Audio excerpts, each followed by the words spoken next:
The following is a conversation with Jennifer Burns, a historian of ideas, including the evolution of economic, political, and social ideas in the United States in the 20th century to today. She wrote 2 biographies, one on Milton Friedman and the other on Ayn Rand, both of which I highly recommend. This was a super technical and super fascinating conversation.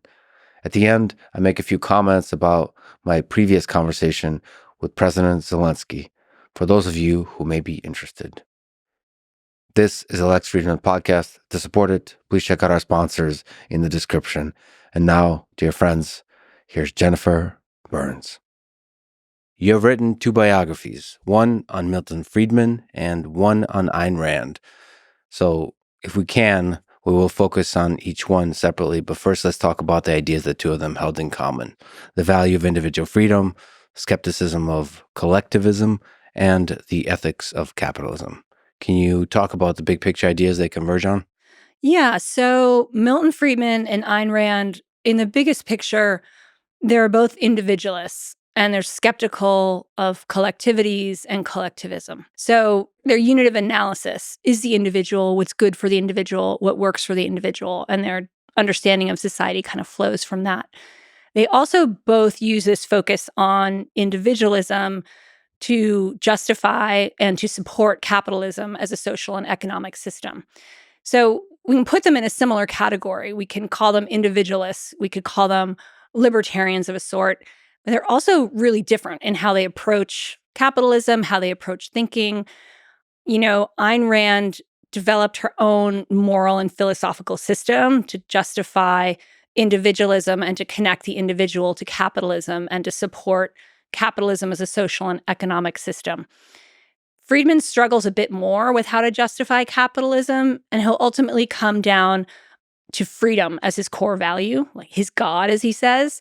And so freedom does connect back to the individual, but he's not justifying capitalism for his own sake. He's justifying it for its ability to underwrite freedom in the social sense and also in the individual sense.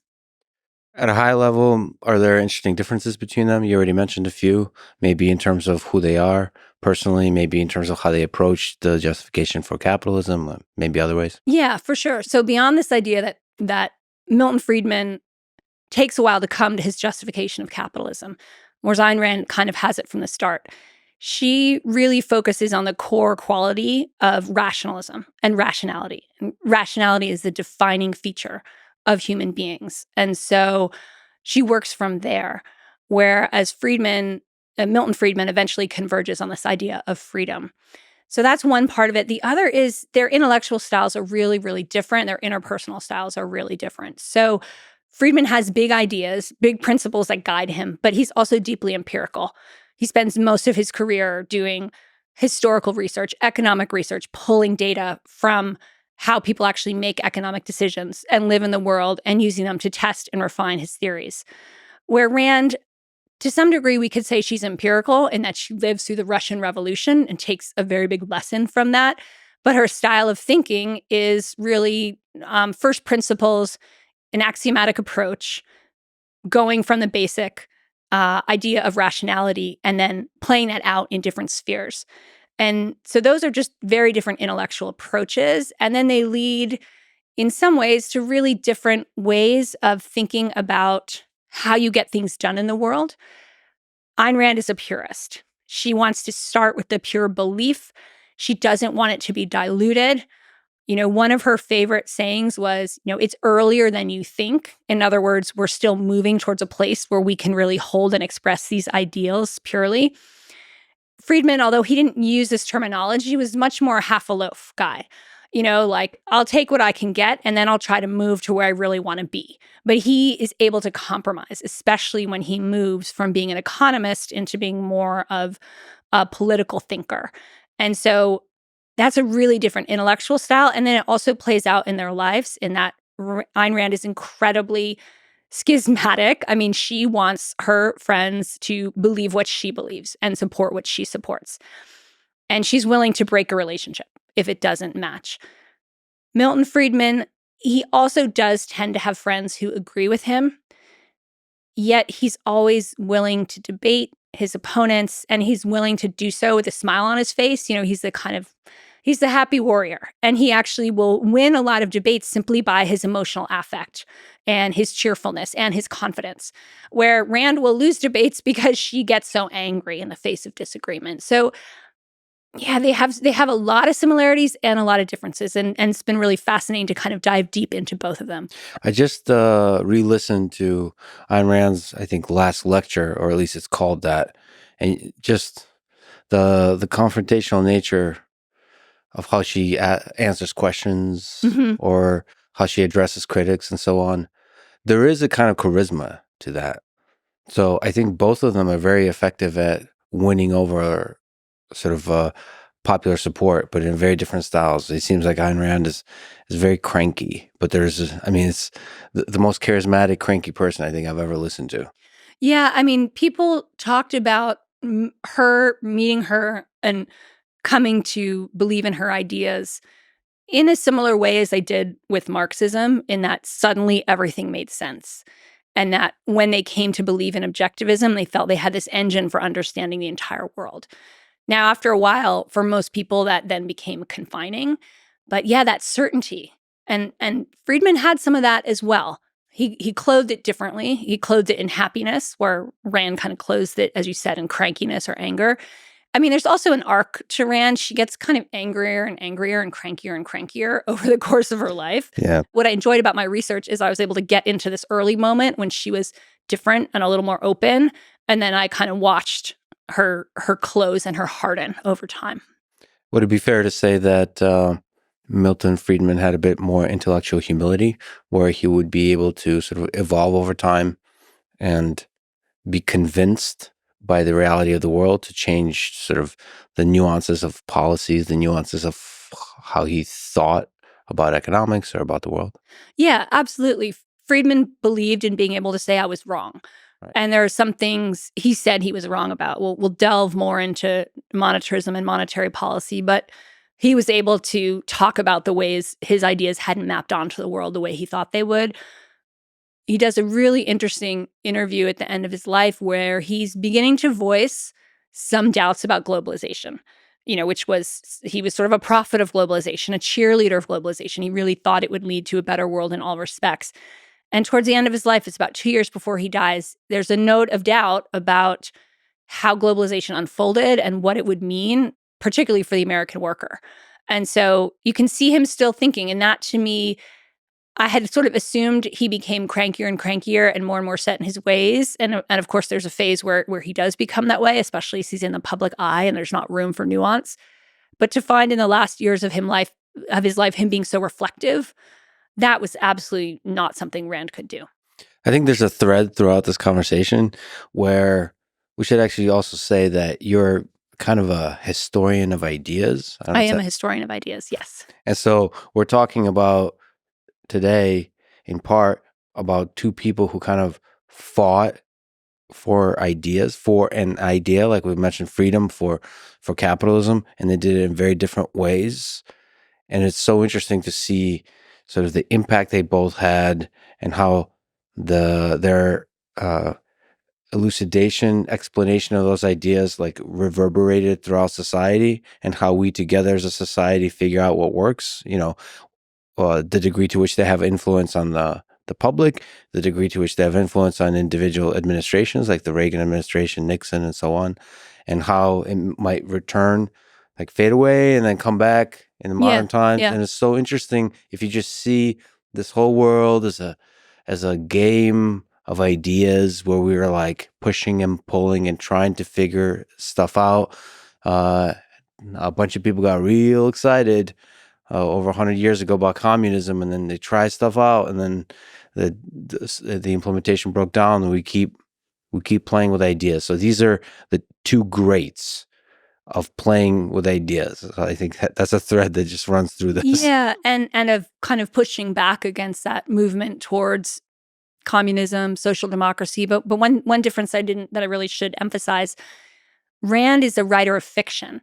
She's a philosopher, but she's also a writer of fiction. So she is working almost in the mythic register, much more in the psychological register. She's creating characters that people identify with and people relate to experiences they've had.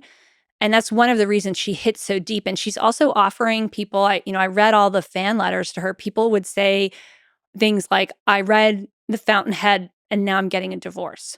Yeah. Having just these incredible realizations. Milton Friedman didn't get such letters. Milton Friedman didn't get such things. Or, I'll meet someone and they'll say to me, Ayn Rand is the reason I went to medical school. Like a couple of women said this to me a few years back. It never even occurred to me that I could be a doctor until I read Ayn Rand. And I said, I'm going to go to medical school. And so she has that really intense impact on people. So she thought of herself as rational. She thought of rationality as kind of what she was doing, but she was actually doing a kind of mythopoetic psychological work as well. Whereas Friedman, on the one hand, was much more rational. And there's a whole set of economic thinking, and he provides a rational framework for understanding the world. And it's the framework of, neoclassical economics. At the same time, he does pull on mythologies, of the idea of America in the Gilded Age, the frontier mythology, the individual immigrant, the settler mythology. He pulls on these, but he doesn't create them. And he's more kind of playing a tune he already has. Whereas I think Rand really does something a little bit deeper in her ability to reach into people's psyche and then take that emotional, psychological experience and fuse it to an intellectual world and a political world. And that's really what makes her so powerful. And so I think she comes back in to relevancy in a different way than Friedman does, because I think in some ways she's tapped into a kind of more universal human longing for independence and autonomy and kind of self-creation and self-discovery. Nevertheless, there's still pragmatic ideas that are still important today from Milton Friedman, even just on the economics level. So let's dig in. Let me try. I took some notes. Let me try to summarize who Milton Friedman is, and then you can correct me. Yeah. Okay, so he is widely considered to be one of the greatest and most influential economists in history, not just the 20th century, I think, ever. He was an advocate of economic freedom, like we said, and just individual freedom in general. He strongly advocated for free market capitalism and limited government intervention in the economy. Though you do give, I've listened to basically everything you have on the internet. You give some more depth and nuance on his views on this and in your books. He led the famed Chicago School of Economics, and he won the Nobel Prize in Economics in 1976. He greatly influenced economic policies during the Reagan administration and other administrations. He was an influential public intellectual, highly influential, not just among economists. He lived 1912 to 2006, so that means he lived and worked through some major world events where his ideas were really important. The Great Depression with the New Deal, World War II with the post-war Reconstruction, the rise and fall of the Bretton Woods monetary system, as we may talk about, the Cold War and all the conflicts involved in that, sort of the tensions around communism and so on. So the fall of the Soviet Union. And also he has some interesting relationships to China's economic transformation since the 1970s, the stagflation of the 1970s, and I'm sure there's a lot more. So can you maybe continue this thread and give a big picture overview of the ideas he is known for? Yeah, sure. And that's a great summary. You learn fast. So let me start with the economics, and then I can kind of transition to how he used those economic ideas to become a real voice in the American conservative movement, in the American political realm. So I'll kind of highlight 4 ideas or contributions or episodes. One was his work with Anna Schwartz in revising our understanding of the Great Depression. And that's tightly related to the second, which is the School of Monetarism that he and Schwartz really become founders of. Then there is the prediction of stagflation and the explanation of that in the 1970s, which really is one of these sort of career-making predictions. And we can dig into that. And then in terms of technical economics, he's known for the permanent income hypothesis, which he develops with a group of female collaborators that I can talk about. So those are kind of 4 technical pieces end up being really brought together in what becomes the Chicago School of Economics. He's undoubtedly the head and the leader of the Chicago School of Economics. There's an earlier generation that he learns from. There's his generation. There's also a Chicago School of Law and Economics that's really profoundly influential. And then there'll be kind of a third generation that he's somewhat distinct from, but that goes on to really shape economics. But let me go back to these kind of 4 pieces, and let me start with the Great Depression. So Milton Friedman actually lives through the Great Depression. He's in college when it hits, and he's in college, it's 1928 to 1932. And he's aware of the Depression, and he's deciding, should I study mathematics or should I study economics? And he's had some good economics teachers, but it's really the context. It's looking around at the slow, dissolving of economic prosperity. So he decides to go to Chicago. He decides to study economics. And what's really interesting is that the Great Depression is so unexpected, it's unpredicted, it's unprecedented, and economists are really struggling to know how to respond to it. And so he's going to arrive at the University of Chicago when the field is struggling to know what to do. So he's in this kind of really open space where the institutional economics of the 1920s has failed to predict, which was focused on business cycles. This is the irony. Their big thing was charting and understanding business cycles. And then we have the biggest business cycle of all time, and they haven't seen it coming, and they don't have a good explanation for it. And what he will get at Chicago is the remnants of a monetary understanding of the economy. And so his teachers, they don't know exactly what's going on, but they look first to the banking crisis. They look first to in 1933, it's, bank runs, failures of, maybe it's up to a third of American banks. It's huge. Thousands of banks are failing per week. So they're focused on that. So that's the first kind of imprint he will have. The Great Depression has something to do with a banking system. The second imprint he will have is that all of his professors are profoundly concerned about the social crisis.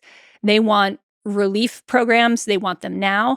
They want bank regulation and financial reform. They're very active. This is not laissez-faire by any stretch of the imagination. So Friedman has that imprinting. And then he gets there in 32, 36, 37, the ideas of John Maynard Keynes from Britain, which has a different explanation. Keynes has a different explanation of the Great Depression, will kind of make landfall in American economics and be very profoundly influential on most American economists. But Friedman it's too late for Friedman. He already has a different perspective. So Keynesianism unfolds. I can say more about that. But it basically leads to more active federal government participation in the economy. And what underlies a lot of that, its adaptation in America particularly, is the idea that capitalism has failed. Capitalism has revealed itself to have a profound flaw in that its cycles of boom and bust create social instability, chaos. It needs to be tamed. It needs to be regulated.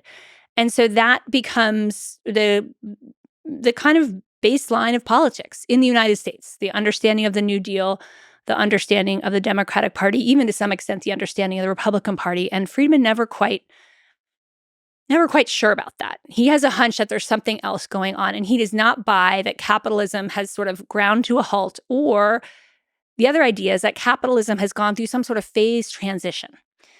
And it worked great maybe while we had a frontier. This is a very serious argument that people are making. The United States used to have a frontier, a place where, Europeans hadn't fully settled. Of course, they're pushing out the native tribes. That's another story. But that this frontier is the engine of economic growth, and the frontier is now over, it's closed, and we're going to stagnate. And there's a theory of secular stagnation.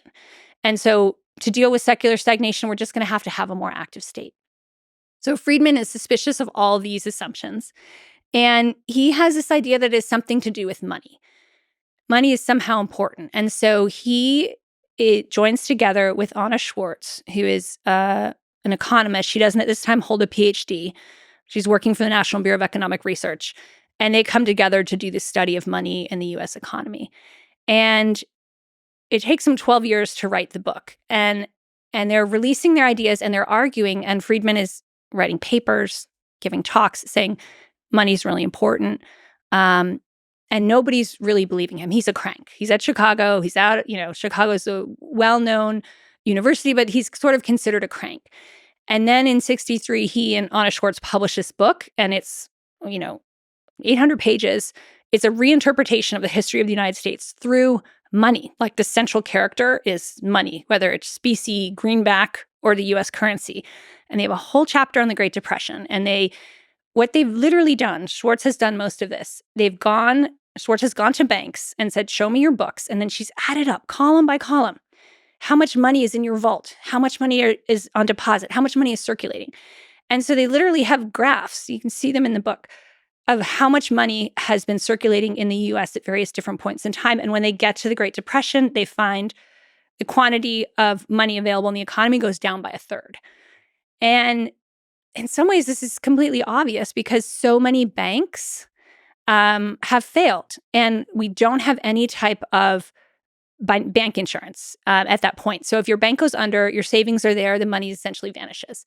And it's fractional reserve banking, right? So you've put in, they can loan up to 90% off on their deposits.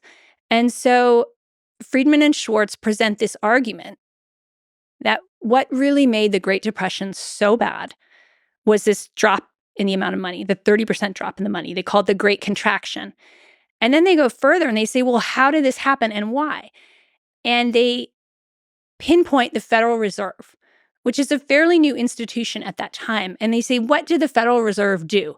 The lender of last resort. What did it do in the face of what they're depicting as a massive, unprecedented liquidity crisis? And they find it's not really doing much. And they really dig into the details, and they find that the Federal Reserve has gone through a sort of personnel change, and some of the key leaders in the 1920s, Benjamin Strong is one of them. He's now deceased. And the dominance of the New York Federal Reserve, which in their telling, is global, it's interconnected, it's seen a lot of financial things come and go. And they believe that the New York Fed had the understanding to recognize this is a liquidity crisis. We should be very generous. We should support all the banks. Their influence has diminished for the kind of banks that are more, they don't say like the Rubes and the Hicks, but it basically is. It's like the people in charge don't know what they're doing. And so the Fed pursues this kind of policy of masterly inactivity. They don't see it as their problem. They don't do much. There's an enormous liquidity crisis.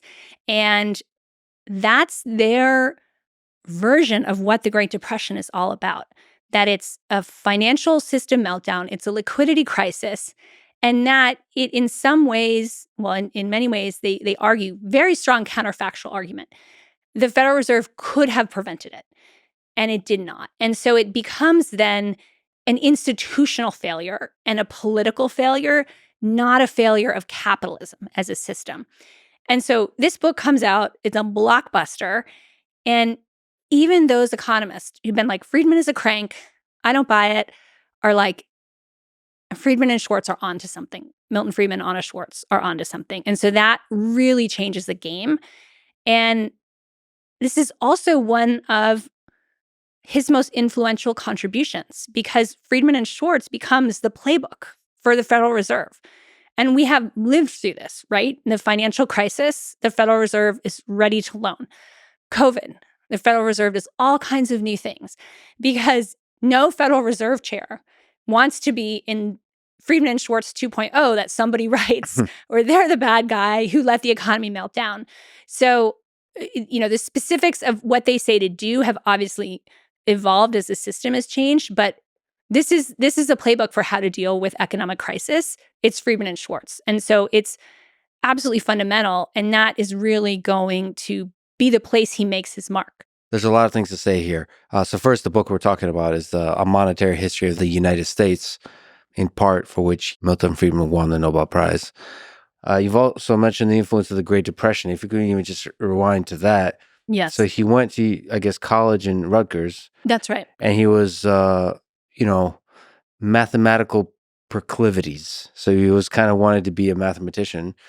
And so it's kind of a cool crossroads. It's interesting how the right time, the right person arrives, right? So you described this really well, that so he had the choice to be a mathematician or an economist. And the economist is the University of Chicago, mathematician is Brown University, whichever.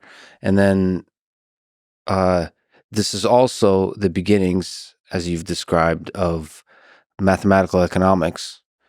So he fits in nicely into this using I think you said the number of equations started going up Yes. per paper, which is a really nice way to put it. So really the right person at the right time to try to solve this puzzle of the economy melting down. It's so interesting. Just one human. It's just from just zooming in on a single human making a decision about life. And it's hard to know when you're in it that the world is melting down from an economics perspective, and that I could do something about this to figure out what it is. And also, I'm going to reject the mainstream narrative about why this happened. Yeah. So the other piece of the puzzle, when he goes to Rutgers, he thinks he'll be an actuary. So Milton Friedman's family, his parents are immigrants, Jewish immigrants from Eastern Europe. They're pretty atypical in that they don't stay in New York, and they move to Rahway, New Jersey, and they put together a fairly middle-class life as they have a shop, they do some wholesale buying and selling, and then his father dies when he's 16. His life becomes more precarious. But it's never as precarious as he makes it out to be. He's got 3 older sisters. They earn a good living. Incidentally, they all have better grades in high school than he does, but he's the one that goes to college. And but it's actually really important that he loses his father figure, because he's then looking for other father figures. And he meets 2 at Rutgers. One is Arthur Burns, who will go on to have a huge influence in his career. No relation to me, by the way. But Arthur Burns is like him, a fellow Jewish immigrant boy on the make. He's older, and he's making a career as an economist. And then there's Homer Jones, who has gone to the University of Chicago and is studying with Frank Knight at Chicago and says, you have to go to Chicago. So he has these 2 mentors. And Burns in particular suggests, oh, I could be an economist. That could be my career path. The idea to be an actuary for an insurance company, I'm not sure where he got that idea, but he just thought that was something he could do as someone who was good at math. And so the college really opens the perspective, opens the door. And then I think it's really key that, he doesn't get an explanation that he buys for the Great Depression. So then he's looking for one. And the math part is a really interesting aspect of his career.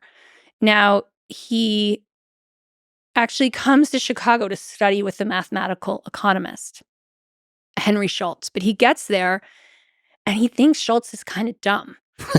He really does. Yeah. He's incredibly arrogant, and he just thinks this guy's not that smart. And it seems that, Schultz did some really important work in the early stages of mathematical economics, but a lot of the oral histories about him are like, yeah, he wasn't that bright. So Friedman's maybe onto something. Yep. So he falls into the set of students who are really enthralled with his other professor, Frank Knight. And Frank Knight is against math and economics. Frank Knight is like, a neoclassical economist, but not a mathematical economist. He's an old school liberal. He's really concerned about liberal democracy, economic liberalism. And Friedman is very deeply influenced by Knight. And he continues to pursue mathematical economics, though. He'll go, for part of his graduate career, he goes to Columbia University, where he actually gets his PhD from, and he works with a mathematical economist there. And so he comes out trained in what will eventually be econometrics, statistics and economics. His early publications are in statistics, but it's not really where his intellectual heart and soul are. And eventually he will turn very profoundly against mathematics in economics and become a sort of heterodox strain throughout 20th century economics that says simple models are better. We need to work off empirical data, not construct elegant models, and becomes really sort of countercultural within economics in that way. And the test of a good model is it should actually predict stuff that happens. It should predict stuff that happen. It should tie back to what's going on.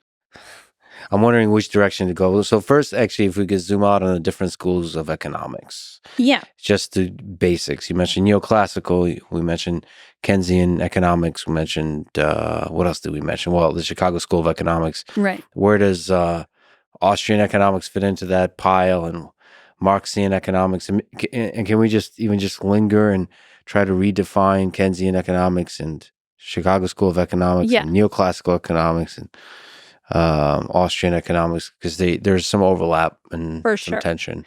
Okay, so schools of economics. So we could start with classical economics. Classical economics, we could think of Adam Smith as kind of your classical economist, the founder of the discipline. Classical economics does not really use math. It's very close to political economy. It's concerned with, as Smith puts it, the wealth of nations. It's concerned to some degree with distribution. It's concerned to some degree with what makes a good political system. And what tends to really define classical economics when you're looking from a great distance is what's called the labor theory of value. So where does value come from in classical economics? It comes from the labor that a person puts into it. So maybe this in some ways comes from Locke's notion of property, that you kind of mingle, your labor with the natural world. We can say labor theory of value. So classical economics concerned with, Smith is arguing against mercantilism for more free trade, often goes by the name of political economy to show it's more capacious. It's thinking of politics and economics. You can still read these books today. The sentences are long, the words are different, but you can still follow along. So the real big transition from classical economics and political economy to economics, as it's understood today, comes with the marginal revolution. And the marginal revolution is a scientific revolution that happens in a couple different places simultaneously, right? This is one of these things that you see in the history of science, like, there'll be some breakthrough, like Darwin has a breakthrough, but like somebody else has sort of the same breakthrough at the same time, you totally, differently. So there's a version of marginalism that's continental. There's a version in the German-speaking lands, in the French-speaking lands, and in Britain, and they all kind of come together. And the shift is in the theory of value. So the theory of value in marginalism is on the margin. So say you have one apple and you want a second one, how much is going from one apple to two apple worth for you? Probably quite a bit. If you had 10 apples, maybe going to 11 apples doesn't matter that much. The marginal value is less. So what marginalism does, though, most importantly, is it opens the door to math and economics, because it means you can graph this now. You can depict this relationship graphically.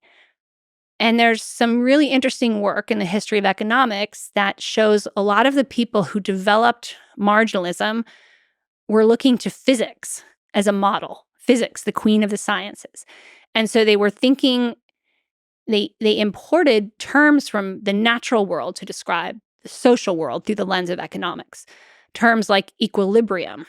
So the idea being that if you looked at a market would reach equilibrium when everybody has bought and sold all that they want, or the price will settle at an equilibrium price when it's really the demand and supply are matching up. And some of these ideas are things we would pick up at a microeconomics class? Oh, yes. This is still out there. This is sort of the basic foundation of microeconomics, marginal analysis.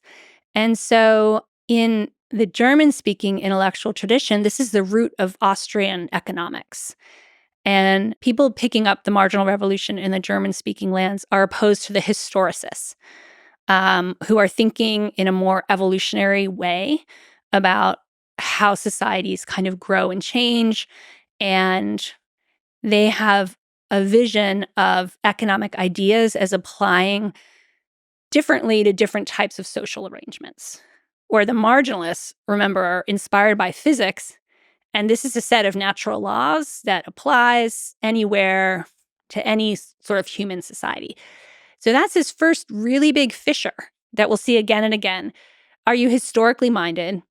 Do certain traits of economic life adhere, and become expressed in certain types of societies? Or are there universal economic laws that flow through any type of society?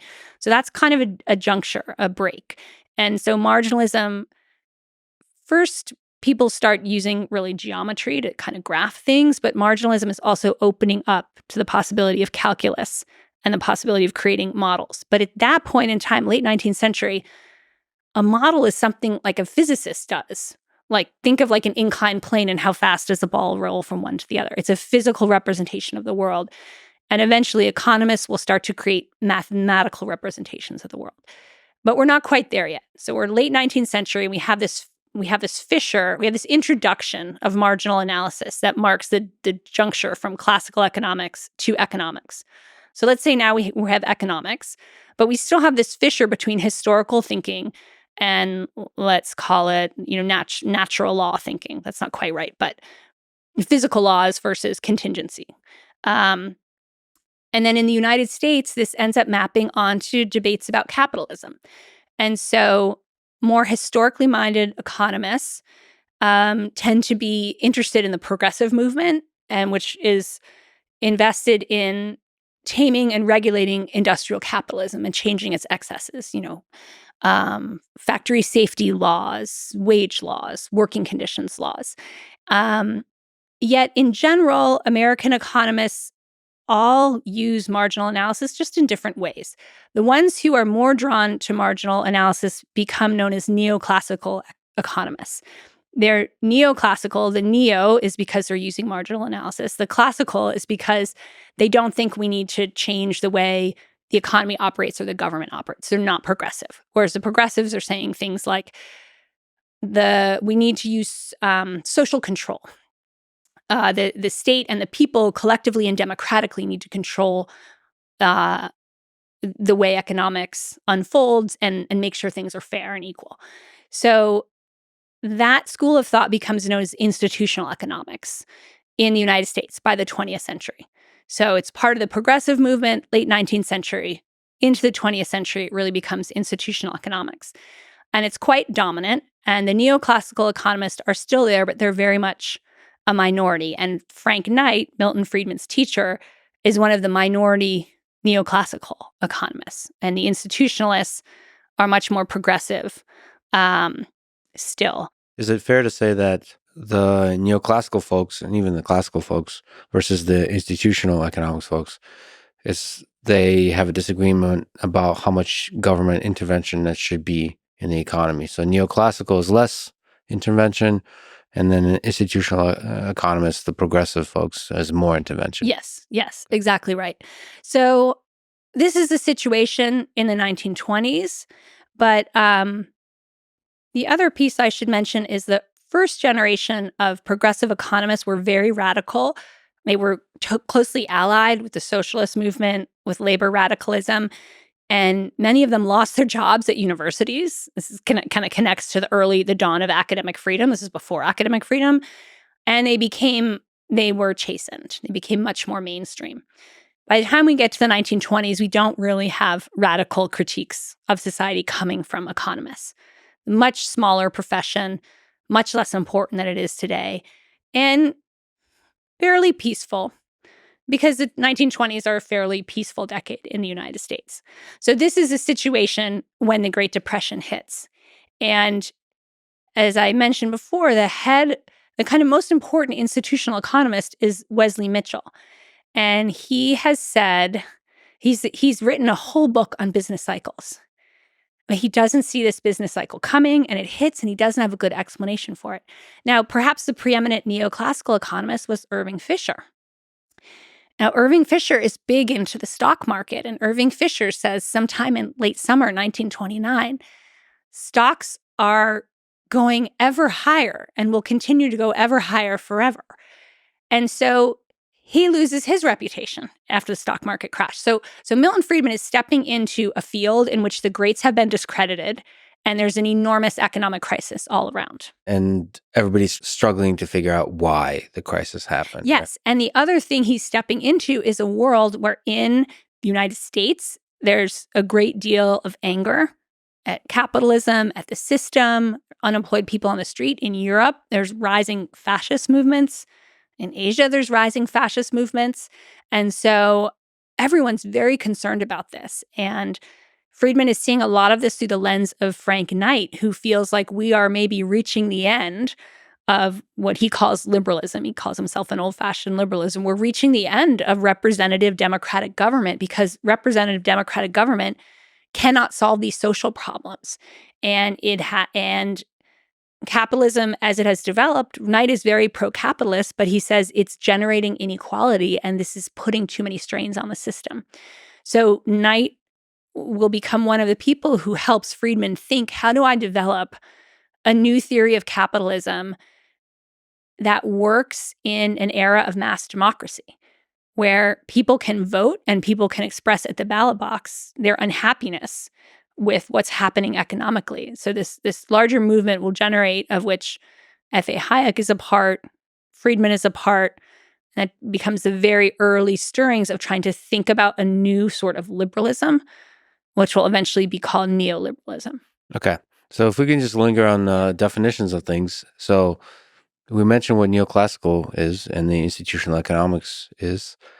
What's Keynesian economics? And the Chicago School of Economics, I guess, is a branch of neoclassical that's a little bit more empirical versus maybe model-based. And Keynesian is very model heavy, more intervention of government. Yes. And so the real battle is Keynesian versus everybody else. That is what eventually comes to pass in the United States and in the kind of overall developed profession of economics. The other piece of the puzzle here is the introduction of mathematics.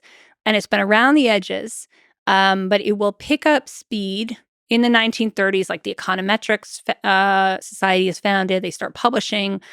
People start using more statistical and mathematical tools to think about economics, and they're given a boost sort of inadvertently by the rise of Keynesian economics. So Keynes is trained in the neoclassical tradition. He's an absolutely fascinating figure. He's been there in the peace negotiations at Versailles. He basically calls World War II. He's like, hey, we're going to have another war here caused by Germany because this peace treaty has been, done in such a vindictive way and people have made such bad decisions. He's there. He sees it happening. And so when the Great Depression unfolds, he basically comes up with a new theory for explaining what's going on. And the previous neoclassical understanding is sort of things go up and things go down.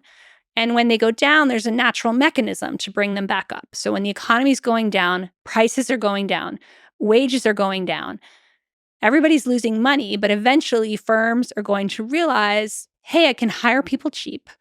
Hey, I can buy stuff cheap.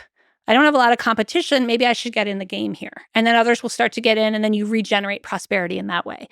And so Keynes says, sure, that's one theory, but something different is happening right now. Part of why it's happening is because we have the working class is more empowered now. They're not simply going to just take low wages and ride them down to the floor. We might not hit the floor. But also, he says, people might become too anxious to spend. They might not want to invest. And, Keynes has these discussions of animal spirits, right? He's still enough of a political economist to think not just in terms of human rationality, but what are some other things going on in human beings? And people might decide to sit on their money. They might not invest it. And so what happens then is you could get stuck in a bad equilibrium. So in the neoclassical model, the equilibrium kind of restarts and resets itself. And he says, no, we could get stuck here. We could get stuck in the Depression. And in that case, what has to happen, he says, the government stimulates investment and the government itself invests. And then he argues that, this is a student of his, Richard Kahn, says, as the government invests $1, it has like a multiplier effect. A dollar spent by the government kind of ramifies out throughout the economy. So it takes the government and puts it in the center. as opposed to, say, the banking system or the financial system, which would be the more Friedman analysis. And for many economists of Friedman's generation, and he's a weird generation because it's the generation that becomes dominant is just like 4 years older, the men who become Keynesian economics. But that 4 years is really important because they come in to graduate school in economics and they get exposed to the new ideas of John Maynard Keynes. And they, I think it's Paul Samuelson calls it like it was like a South Sea virus that that attacked all of the younger economists immediately succumbed, and like no one under 50 ever got the disease, right? Because their thinking's already set. And so Keynesianism, Keynes himself is very suspicious of math and economics. And he and Friedman, it's fascinating. One of the first books by Jan Tingerman, a Dutch economist, to use math and economics, these huge volumes. Volume 1, Keynes pans it. Volume 2, Friedman pans it. So they're in the same page, but what happens is as Keynesianism arrives in the United States, Franklin Roosevelt is not really a Keynesian. He's kind of an accidental or experimental Keynesian. And there's a bunch of different ideas in the United States that are very similar to Keynesianism. They're not theorized, but they're similar ideas that the government has to do something.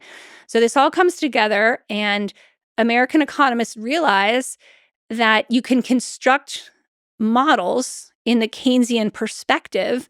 And if you can use numbers in these models, you can go to Washington, D.C. with numbers, and you seem like you have a lot more authority. And so math becomes really twinned into Keynesian economics. So numbers are used as a kind of a symbol of expertise. We really know what the hell's going on because we have some numbers, right? Right. And we can create a model. And so we can say, okay, in the model, the interest rate is here and taxes are here. So let's play with government spending.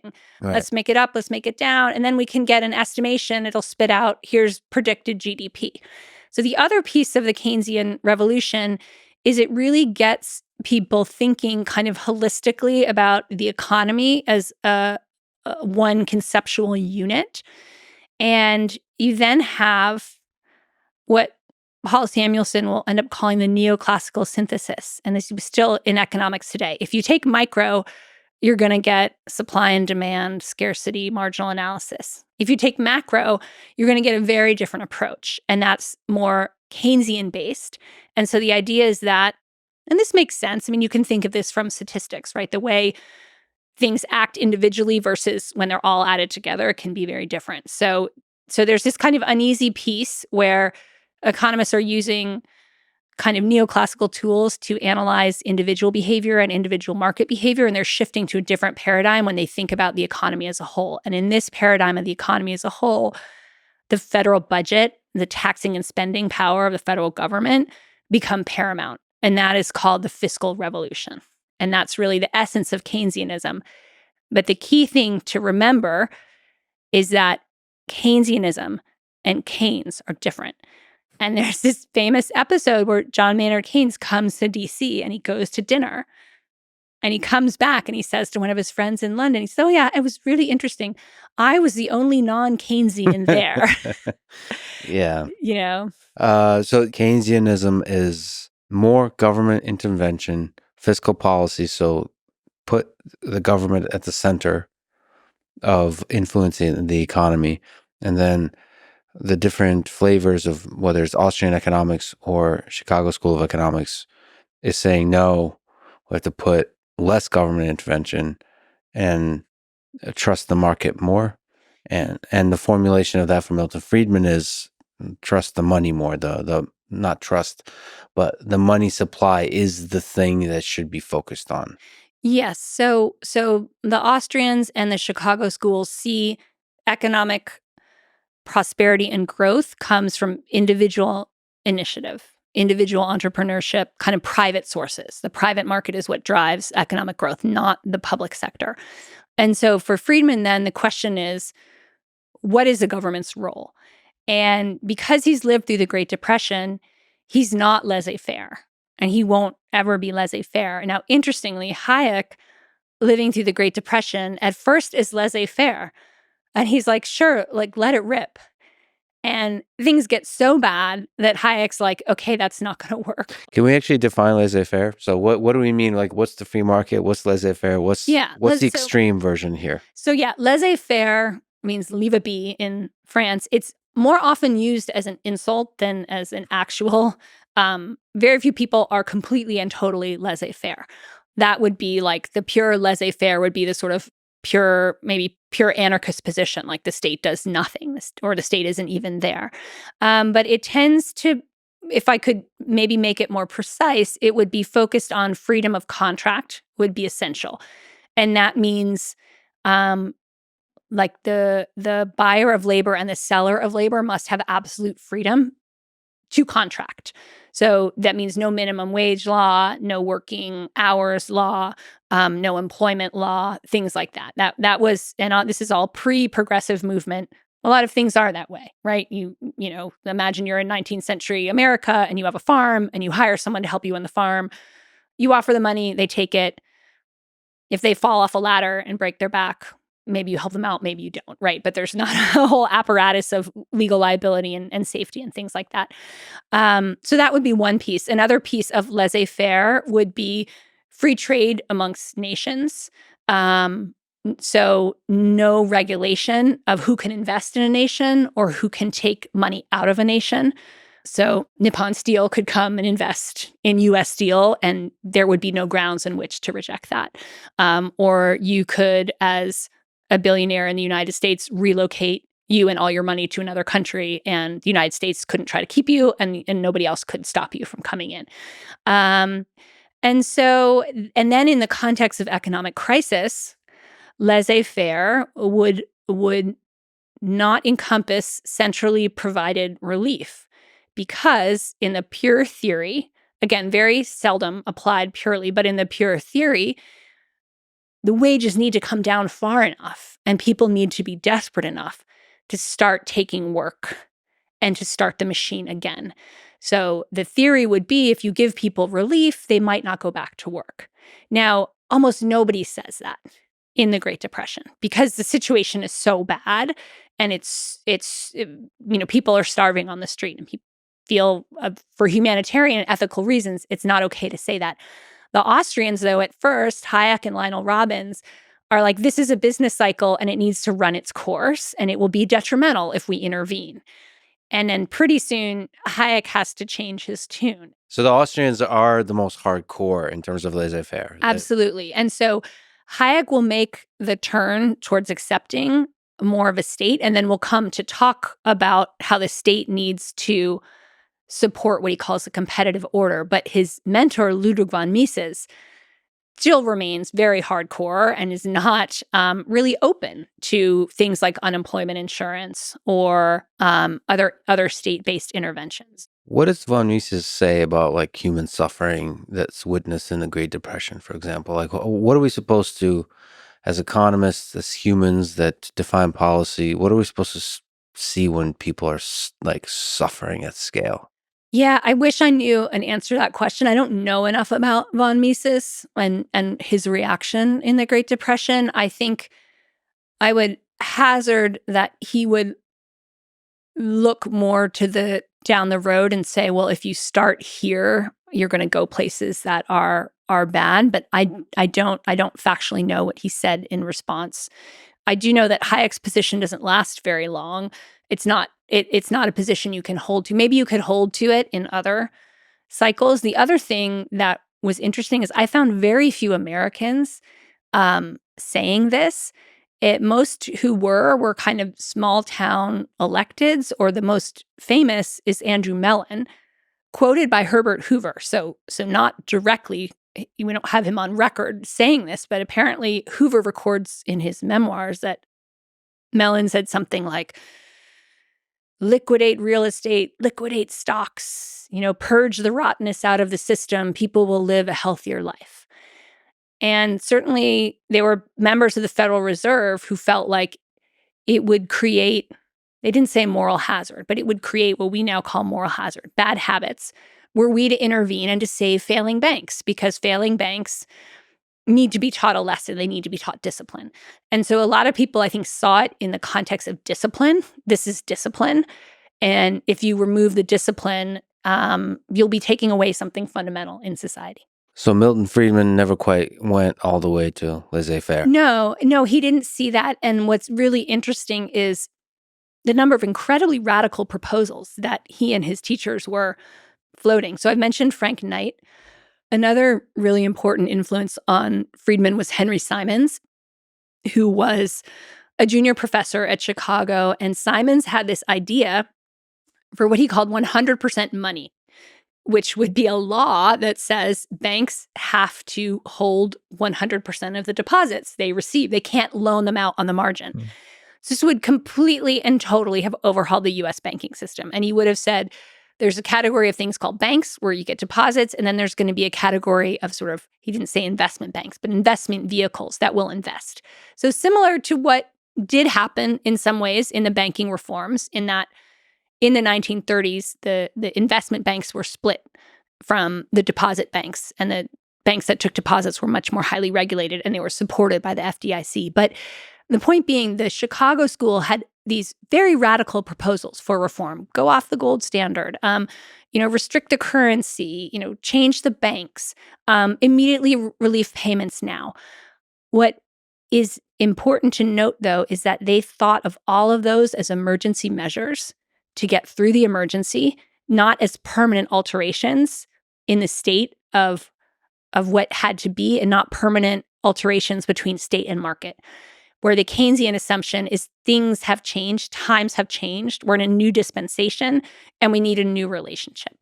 So Milton Friedman is very open to doing things differently in a state of emergency. He will have different ideas during World War II than any other time. And that's why I think he would have been supportive of at least the first rounds of coronavirus relief, because I think he would have put his emergency thinking hat on. So in that way, he was definitely more flexible. You mentioned Hayek. Who is this guy? What's his relationship to Milton Friedman in the space of ideas and in the context of the Great Depression? Can we talk about that a little bit? Sure. So F.A. Hayek is an Austrian economist who takes up a posting in London, and he's in a mentee rather of Ludwig von Mises. He's writing about business cycles, Austrian capital theory, and the Depression hits, and he's one of the few, economists who in the beginning really is not calling for much intervention. Although, as he realizes how politically unpalatable that is, he will develop a more softened version of Austrian economics that has room for a whole range of social services. What's significant about Hayek is that he is also watching what's happening in Austria, what's happening in Germany, and he's really worried the same thing is going to happen to the Western democracies. And he sees the root cause of this is socialism, the shift towards an expanded role for government, which we've been talking about is happening in the United States. It's also happening in Britain.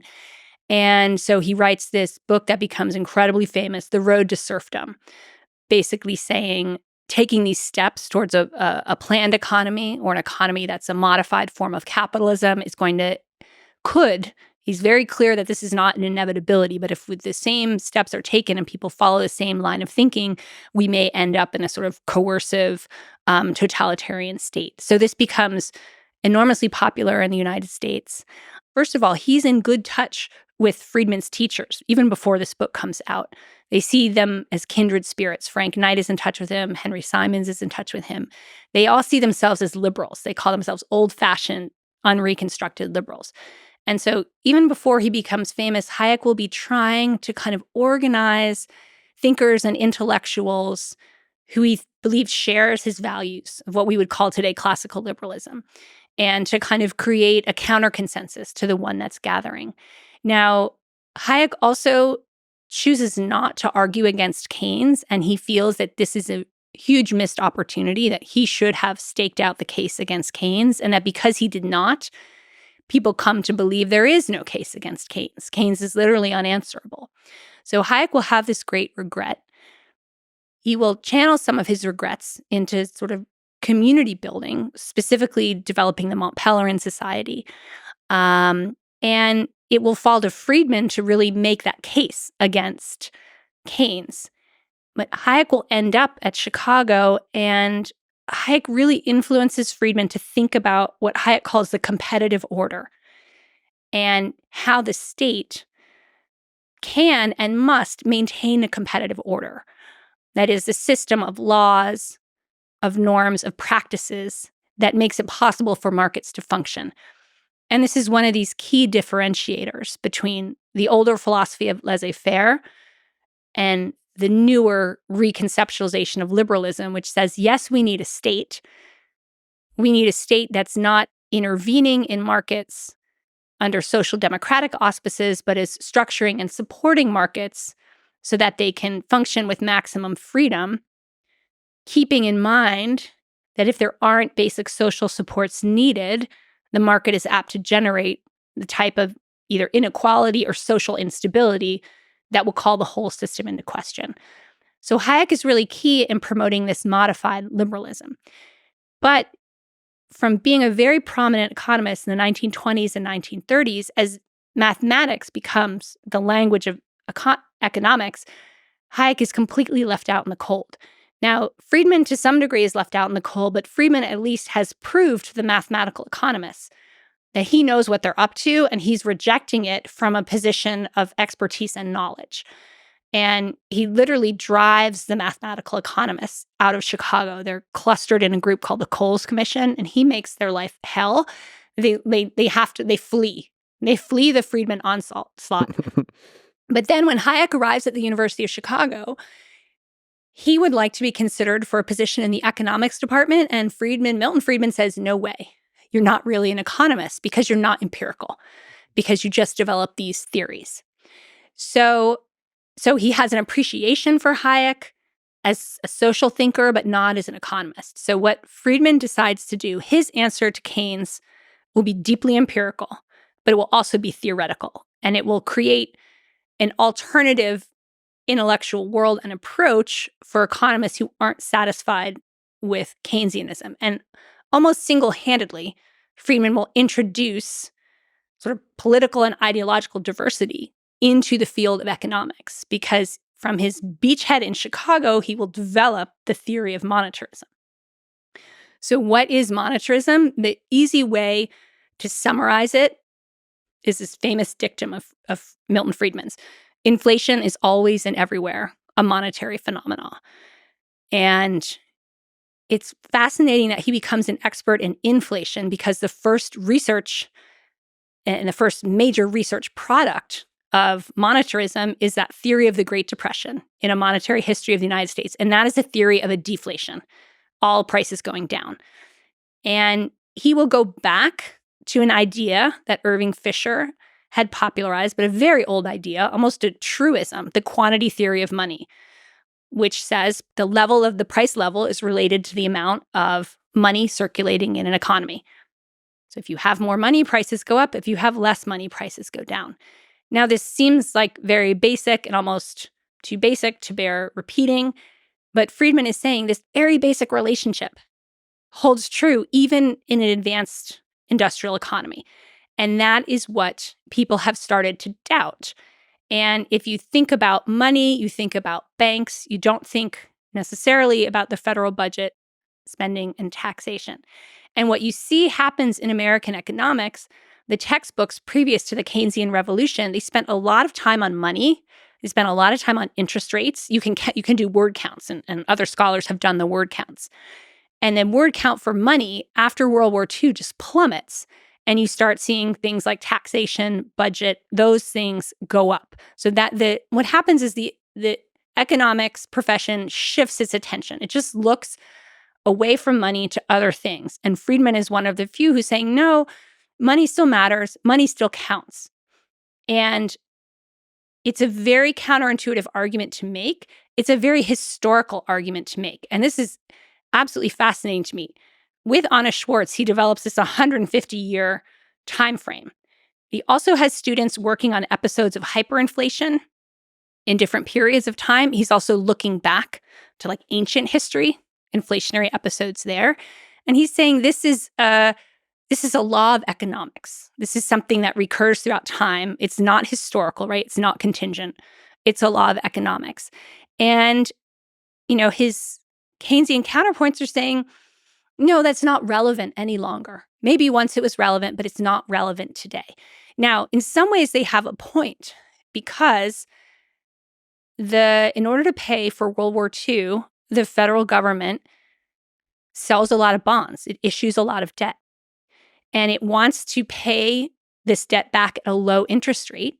And it wants people to keep buying it. It wants the low interest rate to be competitive with other interest rates. So it wants, in general, low interest rates throughout the economy.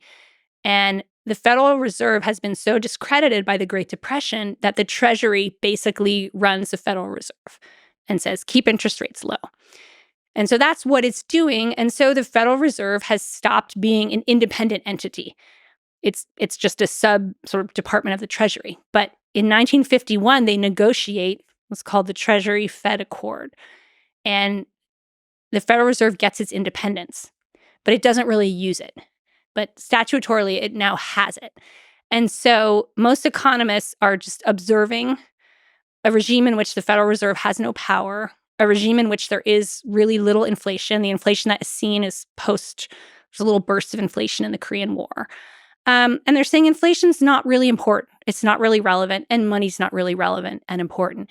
And so to break through and to make the argument, that's why Friedman and Schwartz go to history. And they're able to make that argument for history. So then Friedman is coming out with a variety of papers that are saying, when I look at economic fluctuations, he maps them side by side to fluctuations in the money supply and says, look, they fit. And other economists, remember, they're building complicated mathematical models. And Friedman's doing extremely simple stuff. And they just think it's dumb, it's not interesting, it's not true. They don't buy it at all. And so, but after a monetary history of the United States, they have to pay attention. So it's really in those years, Friedman is hammering this idea of monetarism, and it starts to become something respectable, bordering on respectable for other economists to look to and think about. And that's really the beginning of the kind of Keynesian monetarist split, where if you start to give Friedman any credence, you're heading towards a monetarist position. Now, at the same time, Friedman comes out very publicly in 1964 as a supporter of Barry Goldwater. And Keynesian economics has found a home in the Democratic Party. Its probably brightest moment in the sun is the administration of John F. Kennedy, who brings in a lot of Harvard and Yale professors to the Council of Economic Advisors. He proposes a series of spending programs that are really guided by the Keynesian philosophy. And Barry Goldwater is tremendously controversial, part for his votes against civil rights, which Friedman really supports, in part because he's a hardcore libertarian in an age when that's not in the political mainstream or not discussed in the political mainstream. And he's just tremendously unpopular, particularly in all the educated precincts where Friedman lives. So Friedman is like an outcast and a pariah for his support of Goldwater. And so that actually really affects monetarism because people feel that this is now becoming a package deal. And so there's a great reluctance to embrace Friedman's ideas because it seems like you would then have to embrace his politics. So it's associated with conservatism. So this is the years when conservatism, there is a movement that calls itself conservatism. And Friedman is very tightly allied with this movement from the beginning, partly through his friendship with William F. Buckley. And a lot of people say to me, yeah, but Friedman's not conservative. And this is like we could have a whole separate podcast on this. But for now, I'll just say that conservative in the United States becomes a political brand that contains elements of conservatism that are recognizable across time and space, embrace of tradition, or comfort with hierarchy, etc. And it also has something new and different, which is Friedman's ideas about Milton Friedman's advocacy of more free markets, less government regulation, and the benefits of capitalism and the benefits of freedom. And that gets folded into American conservatism, in part because Milton Friedman is such a powerful intellectual figure. And after his advocacy of Goldwater, the media realizes this guy's really smart. He has really interesting things to say. He makes great copy. He makes a great guest. And he starts writing a column for Newsweek magazine, which is a very big deal in a much more consolidated media environment. And he's quoted in all the newspapers. And so his public profile really starts to rise right as he's pushing monetarism as an alternative to the Keynesian synthesis. Can we just linger on what is monetarism? Yes. Like, Okay. I didn't go into it. So, like, what? Okay, the money supply. Yes. So, money is this thing that you can think of it like a notion where people buy and sell stuff, and there's this fascinating, complex, dynamical system of people contracting with each other in this beautiful way. I mean, there's so many pothead questions I want to ask here about the nature of money. I mean, money is fascinating in that way, and I think for Milton Friedman, trusting the flow of money is really important. Yeah. And the signals that pricing and money in general provides is really important. So, yeah, and some of this, I could take some of this back again to Frank Knight. So, one thing Frank Knight said to all his students was the market is the best allocation mechanism we have. Mhm. The market is what allocates resources in a situation of scarcity. The market allocates them the best. And Hayek will add to that by saying prices are information signals, and a price sends information to buyers and sellers about how they should act. And these are the two of the strongest arguments for why the government should not intervene in the price system, because it will blur information or because it will allocate less efficiently than market allocation will. And so what Friedman is really going to add to that is maybe going up a level and thinking in the macro about the whole economy and how money circulates through that economy as a whole. And so what he and Anna Schwartz do is they construct what are called monetary aggregates. This is adding together, say, all the money that's on deposit in banks and all the money that's believed to be circulating in people's wallets. And you also have to really go back in time. You know, we don't have credit cards. There is a stock market, but it's tiny in terms of the number of people who invest. There aren't mutual funds. You know, like when traveler's checks are introduced, this is like a big deal. So we have a very simple monetary system. And so Schwartz and Milton Friedman start measuring what they call the monetary aggregates. They focus on M1 and M2, and their favorite aggregate is M2, which I believe is encompassing sort of deposits and circulating medium. The other thing to recall, there's some fine distinctions between money in savings accounts and money in checkings accounts. And money in savings accounts can earn interest and is generally believed not to circulate, or money in checking accounts does not at that time bear interest and cannot legally bear interest, and so is thought of as circulating. And then there's different institutional architectures of postal savings banks and credit unions. So, but Friedman is one, taking the focus to these aggregate amounts of money and saying, these really have a lot to do with economic booms and busts. When we have an expansion in the amount of available money, we see an expansion in economic activity. When we have a contraction in available money, we have a contraction. And so he says, at this stage, the government, through the mechanism of the Federal Reserve and its influence on interest rates, can either make money more cheaply available and more freely available in the economy, or can make money more expensive and slow things down. But the central core idea of monetarism is this is potentially very bad if the government can hit the gas and then hit the brake and hit the gas and hit the brake based on, say, what a politician wants or what somebody at the Federal Reserve wants. You have a lot of instability in the system. And so one of the core policy proposals of monetarism is let's grow the money supply at a steady rate. And in the beginning, Friedman just says K%.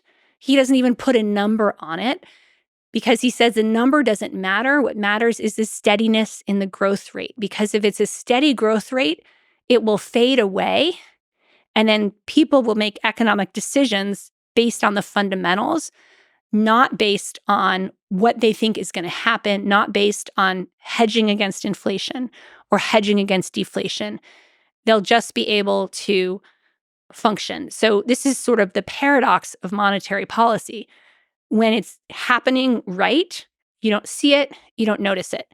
When it's happening wrong, Friedman argues, it can just fundamentally destabilize everything. It can cause the Great Depression, can cause an artificial boom. And so he's taking monetary policy at a time when most economists think it's completely irrelevant and saying this is the central game of the economy. Now, we live in a world where we believe this, and the Federal Reserve chair can't open their mouth without headlines being generated. But Friedman is saying this at a time when the Federal Reserve is like a mysterious and secretive organization. It's not well known. It's not deeply appreciated. Some of the only people who appreciate the Fed's power are like hardcore rural populists who have constituents, who think the banks and money power are the problem, who are like, throwbacks from the frontier days. So Friedman, in the beginning, has no constituency for this policy. He has no constituency for this analysis. And so just going back to summarize monetarism, it's using the quantity theory of money to analyze the macroeconomy. It's proposing a policy of slow and steady growth in the money supply. And then it is arguing that inflationary episodes, when they emerge, are profoundly driven by changes in the money supply, not by anything else. I mean, and going even up a level as we started, how epic is it to develop this idea, to hold this idea, and then to convince the United States of this idea that money matters, that today we believe is mostly correct for now. Yeah. And so like just this idea that goes against the experts and then eventually wins out and drives so much of the economy, the most powerful economy in the world. So fascinating. Yeah. So, I mean, that's a fascinating story. And so what happens is Friedman has advanced all these ideas. He's roiled the economics profession. He's built a political profile. And then he becomes the head of the American Economics Association. And he is asked in that role to give a presidential address. And so he gives his presidential address, December 1967. And he says, I'm going to talk about inflation, and I'm going to talk about the trade-off between inflation and unemployment. And this is what's generally known as the Phillips curve. And the Phillips curve in its original form is derived of post-World War II data. So it's derived of about 12 years of data. And it shows that when inflation goes up, unemployment goes down. And the idea, would make sense that as the economy is heating up and lots of things are happening, more and more people are getting hired. And so this relationship has led policymakers to think that sometimes inflation is good. And if you want to lower unemployment, you could let inflation kind of go a little bit. And in the crude forms, it becomes to seem like a menu. Like you could take your model and you could plug in, I want this much unemployment. And it would say, well, great, this is how much inflation you should do. And so then you would target that inflation rate. So Friedman gets up and he says, this is wrong. This might work in the short term, but it's not going to work in the long term, because in the long term, inflation has, first of all, it has a momentum of its own. Once it gets going, it tends to build on itself. The accelerationist thesis, it accelerates. And once inflation gets going, and the reason it gets going is because, workers go to the store and they see the price level has gone up. Things have cost more. They ask for the wages to go up. Then, people, eventually the wages will go up too high and they will no longer be hireable, or companies will decide at these high wages, I can't hire as many workers, I'd better lay off. So if inflation keeps going, eventually over the long term, it will result in high unemployment. So he says, theoretically, you could end up in a situation where you have high inflation and high unemployment. This hasn't been seen, but he says, theoretically, this could happen. And then he goes and he says, and the government has started expanding the money supply. It started expanding the money supply in 1966. So we're going to get a bunch of inflation. and then we're going to get a bunch of unemployment. And he estimates about how long it will take. And then he says, once this all happens, it will take about 20 years to get back to normal. And he predicts the stagflation of the 1970s. Stagflation of the 1970s. How gangster is that for an economist to do that? Again, against the mainstream belief represented by the Phillips curve. Yeah, and what really makes it happen is that many of the economists who most deeply dislike Friedman and most deeply dislike his politics in the 1970s, as they're running their models, they start to say Friedman's right. They start to see in the data that he's right. And a very parallel process happens in Britain. Britain is going through a very similar sort of burst of spending, burst of inflation. And so Friedman is vindicated in this very profound way, in the way that he himself said would be the ultimate vindication, which is my theory should predict. So that prediction of stagflation is really the sort of final breakthrough of his ideas, and also, their importance to policy and to thinking about how we should intervene or not in the economy and what the role of the Federal Reserve is, because he's saying the Federal Reserve is incredibly powerful. And finally, people start to believe him. And I don't know if we said, but to make clear, stagflation means high unemployment and high inflation, which is a thing, like you mentioned, was not seen before. Yeah. And he predicted accurately. And it also disproves the sort of the relationship, the inverse relationship between unemployment and inflation. Yeah. Now, I should say the Phillips curve is still out there. It's been expectations augmented, and it is relevant in the short term. But Friedman's warning is still very much apt that if you get too focused on unemployment, you can let inflation out of the bag. And so until very recently, the Federal Reserve's tradition has been focusing on inflation, believing that's fundamental and that will keep unemployment low, rather than trying to lower unemployment at the cost of raising inflation. Can we go back to Frank Knight and the big picture thing we started with, which is the justification of capitalism? Yes. So as you mentioned, Milton Friedman searched for a moral justification of capitalism. Frank Knight was a big influence on Milton Friedman, and including on this topic of understanding the moral justification of capitalism. I think you spoke about Knight's case for capitalism was grounded in the idea that the ability to act in the face of uncertainty creates profit, and it should, because taking risks should be rewarded. So like this idea that taking risks in the face of uncertainty should create profit, and that becomes a justification that the ethics of capitalism. Can you just speak to that? Yeah. So Knight is talking about where does profit come from? And to his mind, it comes from the entrepreneurial function and the risk-taking function. And so he kind of weaves that into why, capitalism works best, and why it's the most effective allocation machine, and why it assigns responsibility in a way he believes that a socialist system never could. Now, Knight, though, is not a booster of capitalism. It could be in part because he's just a darkly pessimistic, kind of depressive guy. And so he's afraid capitalism is going to collapse and socialism or fascism is going to take over, or communism. And so he kind of descends into darkness there. Friedman, as the more optimist, believes with Hayek that you can develop a different approach to capitalism that would preserve the price system, preserve allocation, but build in social supports, build in a social minimum, things like this. But there's a moment in his career where he's really struggling to figure out, how do I make this case for capitalism? And basically, the whole sort of conservative movement, or people who we later call the conservative movement, are struggling to make this case. And he starts thinking about what makes capitalism work is that if you put forth effort, you get a reward. So then you could say, well, people get what they deserve under capitalism. But then he kind of stops and he says, that's not really true, because we're born with such different endowments, and there's a huge quotient of luck, right? So some people are just in the right position and some people aren't. So if I say capitalism is moral because people get what they deserve, that's not really true.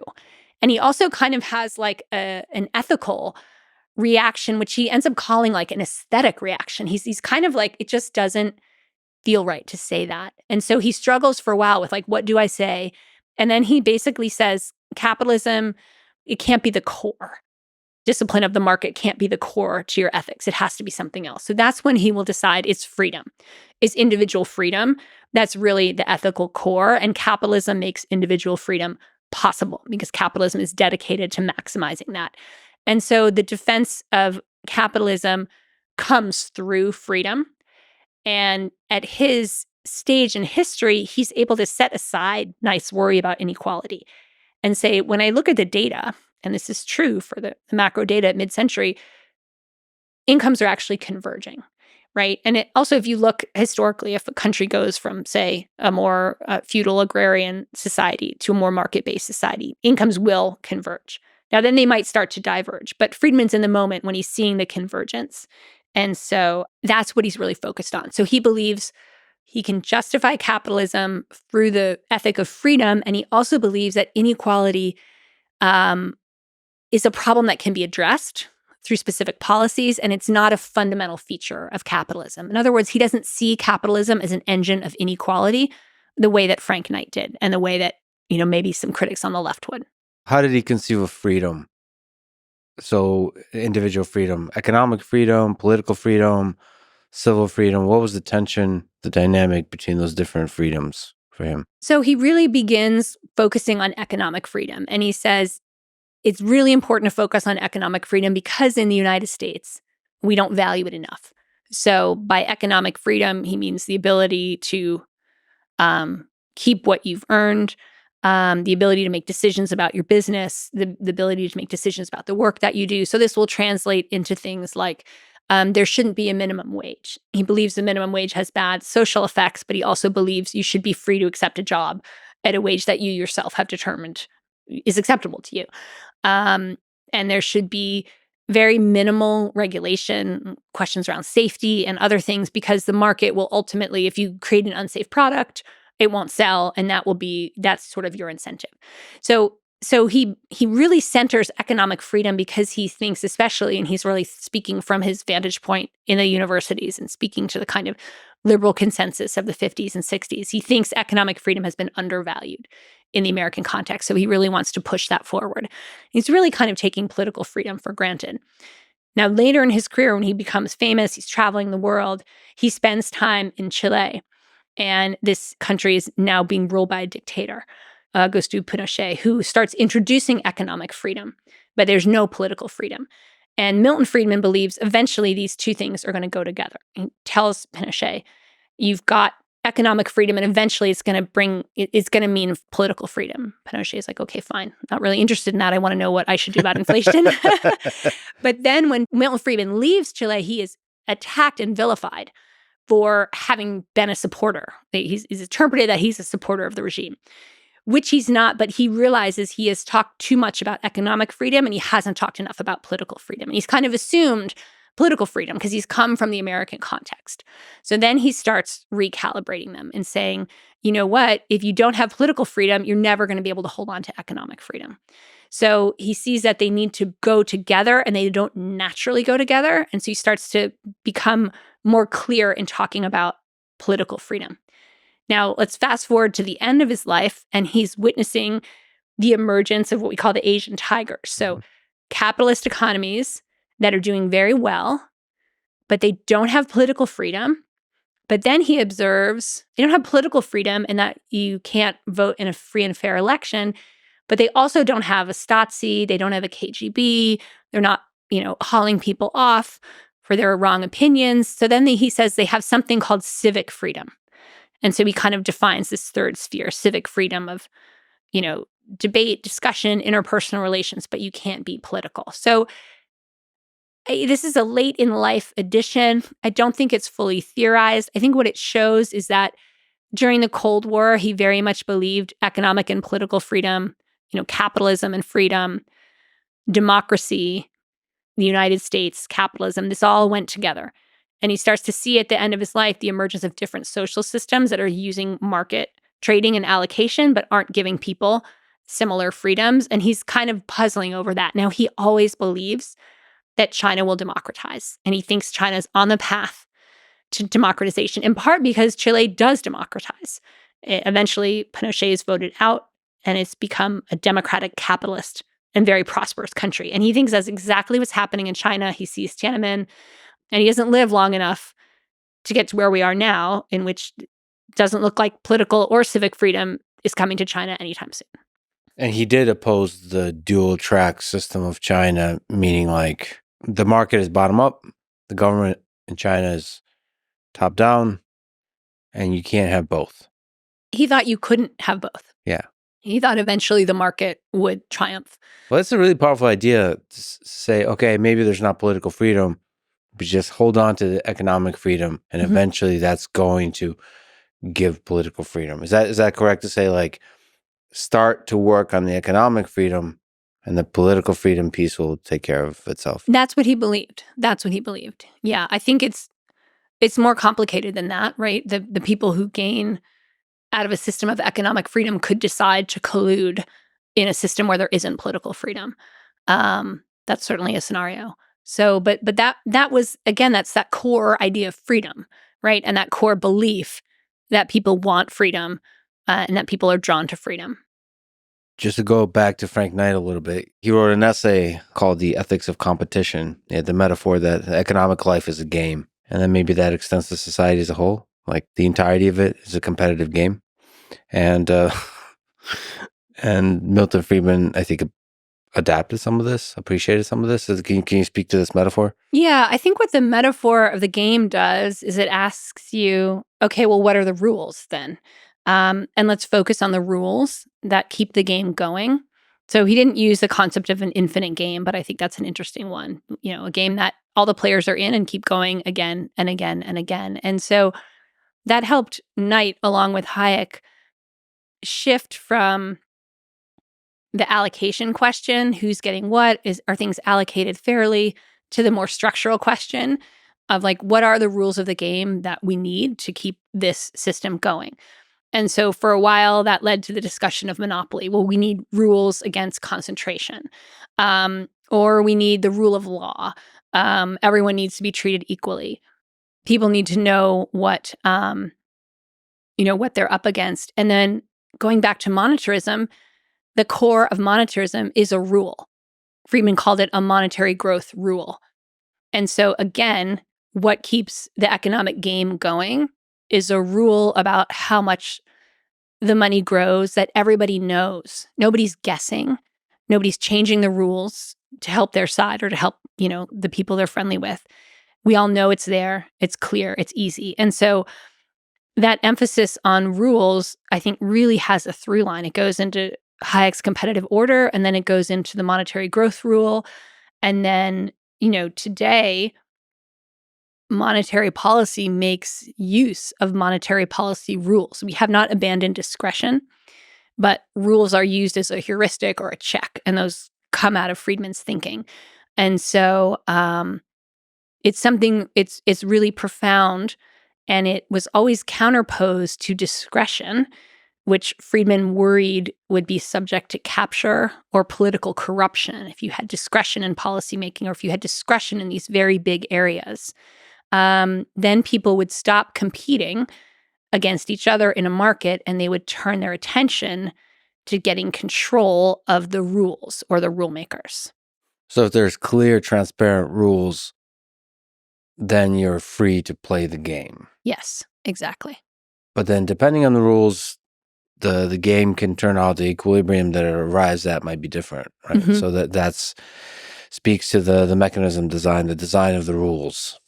Yeah, and that was, again, to go back to the idea separating new liberalism or neoliberalism from classical liberalism, was more of a focus on what are the rules that are needed, what is the competitive order that we want to set out, how do we design in social safeguards, how do we think about it? And so that shift towards monetary policy and focusing on stable monetary growth, that becomes really important in the post-70s era as one of the basic rules of how a capitalist economy should function. And it becomes really important because they see the example of, say, countries, most notably in Latin America, where monetary rules weren't followed and different governments played politics with their currencies. And that created just huge upheaval and huge social loss, economic loss, just economic disaster.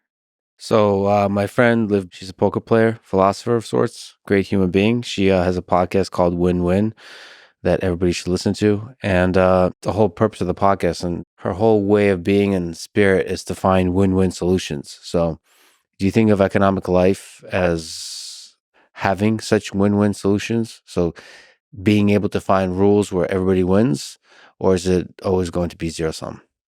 I definitely believe in win-win, but with a big asterisk. Like you can have win-win, but it can feel like win-lose, which is it's not just are people getting more?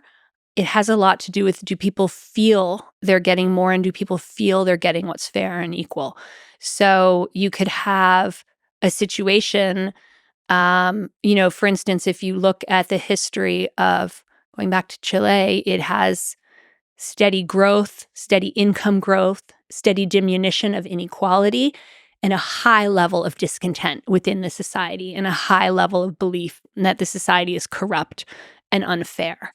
And that's what matters. How people feel about it, how people perceive it matters. And you can't, we saw this recently. You can't just come out with a bunch of statistics and tell people you're winning in this game if they feel like they're losing. So that goes to all the non-rational factors and all the comparative factors that people have when they think about where they are vis-a-vis other people in society. So we're just incredibly social creatures. We're incredibly attuned to our status, to rising and falling, to where we sit vis-a-vis others. And so that absolutely has to be attended to. It can't just be an economic analysis. That's so interesting that the experience of the economy is different than the reality of the economy.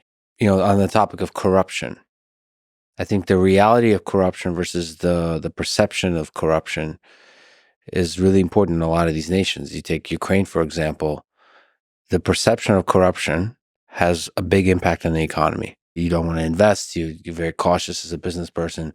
The reality of corruption can be way different than the actual perception.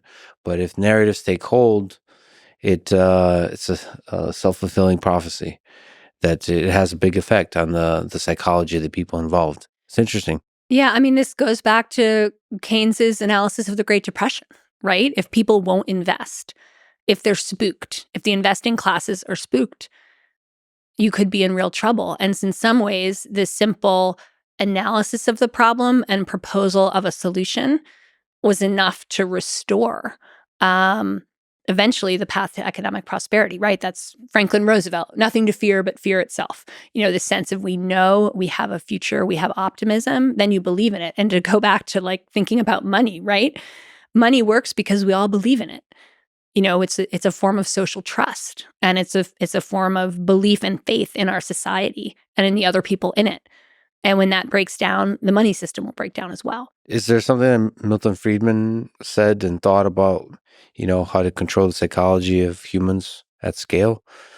No, I mean, what's interesting is he does talk, especially in his later work, he says we have fiat currency and this is an experiment. And Yeah. we don't know how it's going to turn out. And it's turning out okay right now, but we've always had a commodity-based or backed currency of some form or another. And this is the first time. And so who really knows? So far, so good. And he also is very attuned. It's interesting in his later writings when he's thinking about this to, sure, I could design a monetary system that would be different. But when I look at history, I see that monetary systems have always, say, incorporated the role of the state because it's so important to people. And so therefore, my theoretical designs really have to be tempered by what I've actually seen happen in history. So maybe we could speak to this tension between how much government intervention is okay for Milton Friedman. So he was against minimum wage, but he was for guaranteed minimum income. Can you explain actually the difference between the two? Yeah, so this was one of the discoveries I made in my research. I found a paper from 1938 he wrote advocating what we would call today a universal basic income, a minimum income. And he basically sees this as part of the effort to create a new liberalism, right? And he basically says we have advanced societies, we have prosperous societies. We have decided, in keeping with our morals and our ethics, that people should not be starving in an advanced society like this. The question is, how are we going to make that happen? And he ended up believing the best thing to do was to put a floor under everybody. And he said, you can get that based on your income. If you have a lot of income, you don't get it. If you have a little income, you might get a little bit of it. If you have no income, you get enough of it. And he believed in the beginning, you should base that on, what was required to buy food, right? That would be kind of an objective. You could objectively determine the nutrition and the price of food. And so that for him, it's important. He says it's keeping with a liberal polity because it's not intervening in the price system. It's not intervening in economic relations. And it does not, in his view, require a bureaucracy to administer. It does not, in his view, require that you qualify for it by virtue of being in a protected class. You just get it as kind of part of your membership in this general citizenship body. And so that to him was really different than a minimum wage because it did not interfere with the work bargain. His belief about minimum wages was specifically that it priced out unskilled labor, that what an unskilled laborer had to offer was a willingness to work for a very low wage. And if you set the minimum wage too high, businesses, instead of hiring that higher priced labor, would not hire. Or like we could think of today, right? They put in an electronic checkout, or something like this, where you don't actually need the labor.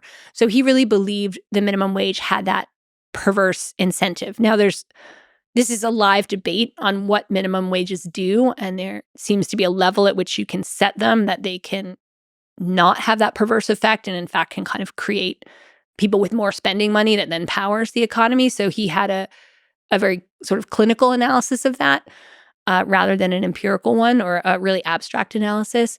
But the minimum income is fascinating because it seems very leftist to us. But what it is it's purely individualistic. And it never really happened because it was so purely individualistic, because American social policy typically identifies like this group of people is deserving and will give them benefits. So the classic example is soldiers, veterans. Another example is mothers raising dependent children. These people deserve money. The rest of you better go out and work. And so Friedman's proposal, it really caught on in the 60s. It ultimately went nowhere, but it was no litmus test, no income analysis, just we're going to give you this much. Everyone's going to get this much. And he decided once mass taxation had come in, you could do it through taxes. And you could just rebate people who didn't pay income taxes, got a rebate. That actually came to pass. It's the earned income tax credit. And it's considered extremely successful, by policy analysts. It does what it's supposed to do. It's not that expensive. And so I see that as a kind of paradigm of his thinking, in that instead of creating a bureaucracy that does some form of redistribution, or instead of trying to intervene in the market for labor or the market for something else, the market for housing, you provide a cash grant that people spend for themselves. And so interestingly, that's what happened in the emergency situation of COVID, right? That's exactly what people did. They followed that model. We just get money out quick.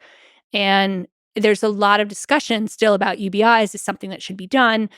And I think it's always going to be hard to pull off, because I think Americans and their elected representatives don't want to provide a universal benefit. They want to provide a targeted benefit because they believe there's like a moral component here. And Friedman advanced a policy that was really abstract and really just, kind of, it was devoid of judgment. It was like pure and beautiful in that way, but like utterly impractical.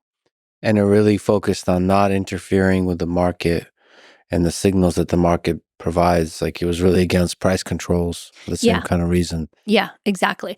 You could say, okay, but how does this not interfere with the market, right? If you provide people with a minimum income, won't that change their incentives to work, et cetera? I mean, there's a big body of research on this. Most of it seems to show, one, it's way better than the current benefits cliff, where you have to not work to get your benefits.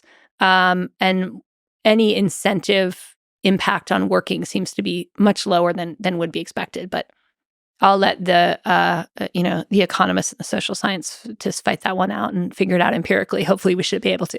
Yeah, there's been a bunch of studies. It's interesting, even just how you conduct studies like this, how you do these kinds of experiments, especially if you're empirically minded. because a lot of the studies I saw are pretty small. Right. And so how do you make big conclusions about how to run the world, how to run economies from such small studies? It's all a fascinating experiment of ideas. And it's also inspiring to see individuals and maybe small groups of individuals like the Chicago School of Economics to sort of shake up what we believe and how we run the world. Yeah. Inspiring. Yeah. You call Milton Friedman the last great conservative. Maybe to be a little bit sort of controversial and make bold statements that get everybody excited. But what do you mean by that, and what makes a great conservative? So I was really thinking of that in terms of kind of American political identities, and particularly the 20th century conservative movement, which, people are always saying this isn't conservatism. And I was like, yes, in America, conservatism is different. It looks different.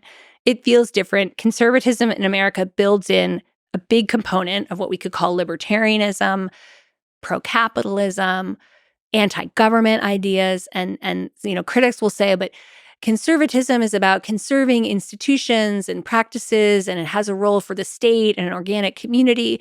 But in the United States, it's always had, since the 20th century, this anti-statist, let's let the market rip. Let's not worry about what the market does to establish traditions. The market is our tradition. Capitalism is our tradition. So that was really synthesized. Many people were there, but Friedman and the importance of his books, Free to Choose, Capitalism and Freedom, the television series he did, all of these were like core components of this American conservative synthesis as it evolved. And I really see that as having broken down. It is scattered into different pieces, and we don't know where they're going to come back together again. But, Friedman's push for open global markets, unfettered free trade, that's getting pushback on both the left and the right. That I think is just a major sign that, both parties have turned away from this vision. I don't know what they've turned to, but the way that Friedman brought these pieces together, I think that political moment is past. So that's what I was trying to talk about with the book title. There's another way, though, in which I think of him also as a conservative, which is that within the field of economics, he went back to this older idea, the quantity theory of money, and said, this still has value. This can be applied in the modern day. It is something to teach us. And he, pushed back against this trend towards mathematicization. So he kept writing books. You can still pick up a Friedman book and read it, whereas lots of economics articles and output, it's like unreadable unless you're in the field. And so I think in that way, he was trying to conserve methodologically and intellectually the traditions of the field, the work that he and particularly Anna Schwartz did, that literal accounting of things and deep analysis of data from the field. That was like completely unfashionable in his time. Now we've sort of gone back to it with big data and with computers, but he helped bring that forward and preserve that tradition. So I think of him kind of intellectually as a conservative, if you think of the mode of his thought. And so, what makes a great conservative is one who takes those older ideas and makes them fresh for a new time period. I think that's exactly what he did.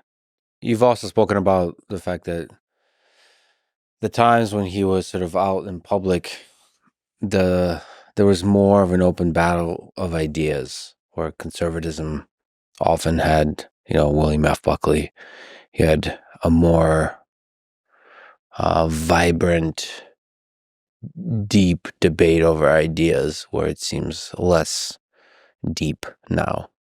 That is the thing that it's hard, especially like for the students I teach today, to be like, there were arguments about ideas and conservatives won a bunch of them, and that happened in the 70s and late 1960s to 1970s when they, one set of arguments was about economics. Like, okay, this idea of stimulating the economy by spending more, it has a downside. The downside's called inflation.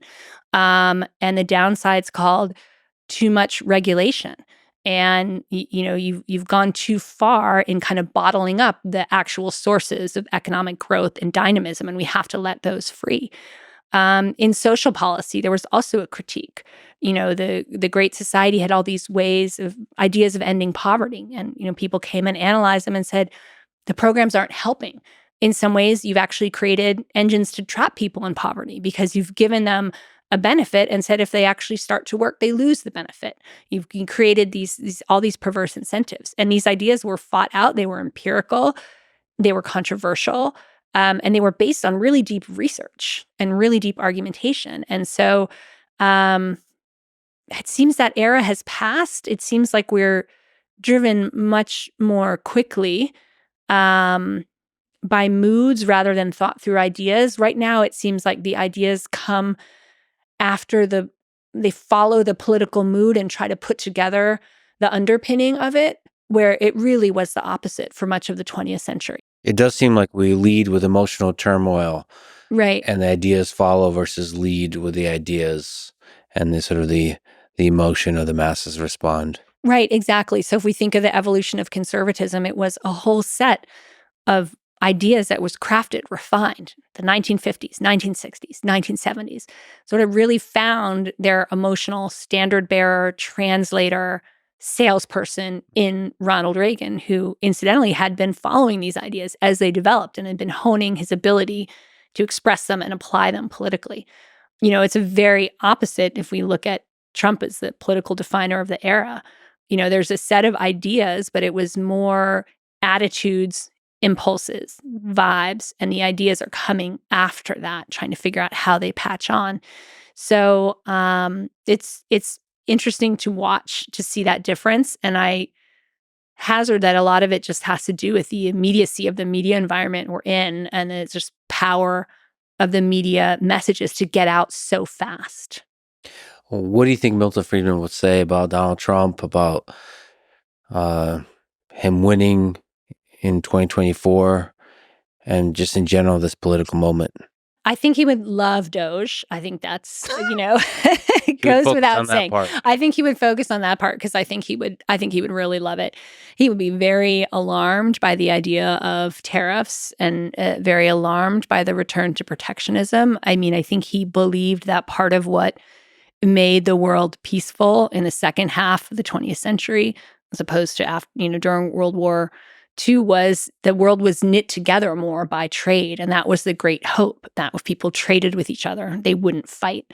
He's also, a proponent of the free movement of capital. He would absolutely oppose this idea that, Nippon Steel wasn't allowed to invest in the United States. I think he would struggle, and he wholeheartedly embraced Reagan, and he worked to minimize the parts of the Reagan legacy he didn't like. I think he would find it harder to embrace Trump because he's not of that style. He just had a different style, but I'm guessing he would have come around through I think he would just say, okay, we have a chance to reduce the size of government. At the same time, the spending plans of the Trump administration are not fiscally conservative in any way. And that was his concern, was not so much with debt, but with the feeling that there's no mechanism to stop the growth of government, that it just grows and grows and grows. And so he ended up believing even deficits aren't so bad because they make politicians cautious, he thought, about continuing to spend. But I have to believe he would be concerned about the potential threats to the U.S. currency's position as the world's reserve currency with increased levels of debt and spending.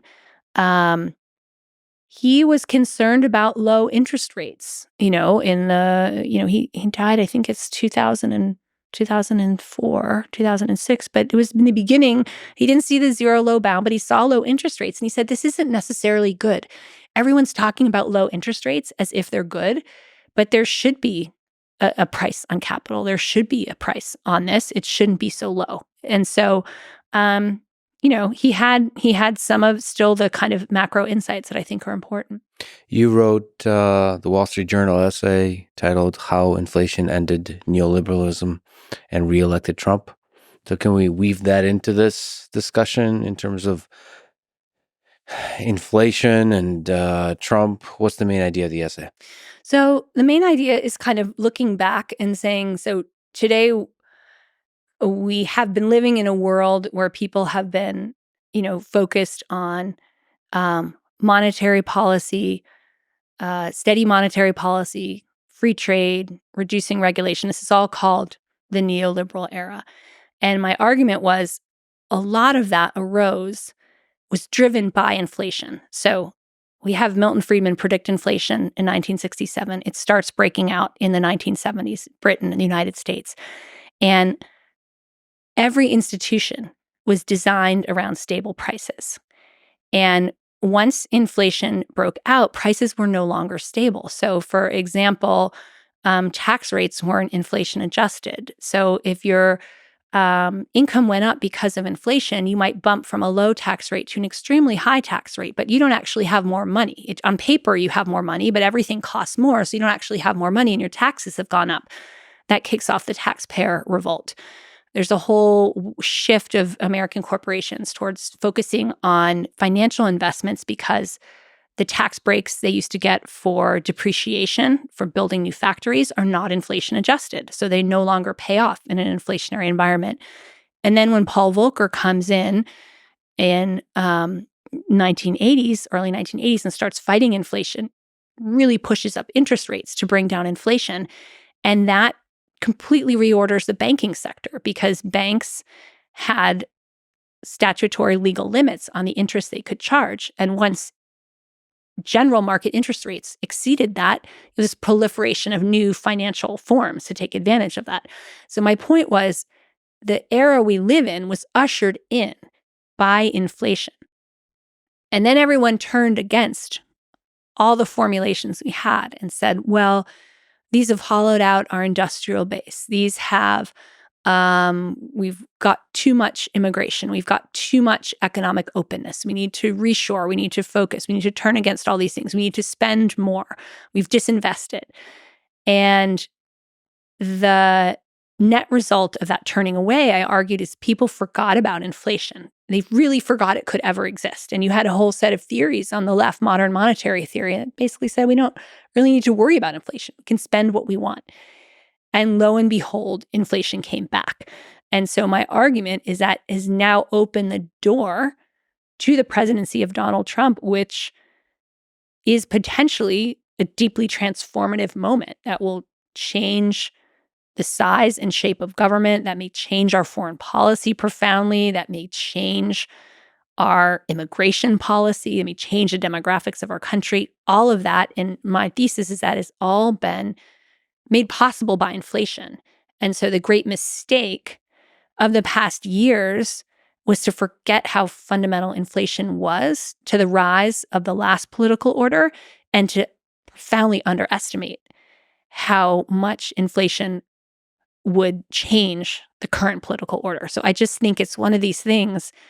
This is why I think you should study history, because I think if you had studied history, you would be aware of this. And it's so easy for people to forget, just like the banks forgot that interest rates could ever go up. They got so used to it. And it's only a 10, 15-year thing, but to them that seems like forever. So I really do believe what history teaches you to do is just have a much vaster scope in your vision, and then take into account the possibilities of so many things happening that are different than what's happening today. And so I just hope we don't forget about inflation entirely. But here's the thing, it is quite a strong chance that Trump's policies will initiate even worse inflation, and then they will prove to be his undoing. So the ironies of inflation could be continuing. Like you said, Milton Friedman would be a big fan of DOGE. So if he was still here today and rolled with Elon Musk and Vivek, what advice would he give? What do you think he would focus on in terms of where to cut, how to think about cutting? You know, his signature policy move, I talk about this, is taking the price mechanism and trying to make that into the policy. And that seems sort of obvious to us today, but in the era that he came in, so there would be rent controls. Let's take away rent controls. Let's let housing prices set themselves. Or he was very against national parks. I actually think the national parks are good. So I hope the DOGE people don't take this up, but that rather than an allocation to fund the national parks, they should be funded by the revenue that they bring in when people visit them. And so I think he was always looking to let's let prices make the decisions here. So I think that would be one of the key pieces. The other thing I think he'd really be thinking about, he wrote about this a lot, about occupational licensure and barriers to entry. And he felt like one of the worst things that government does, and sometimes it's private entities that do this, is create barriers to entry to protect industries and markets. So he talked about this in the case of the medical profession, which I think is actually not a good example, because I think we all have a collective investment in having medical doctors be highly trained.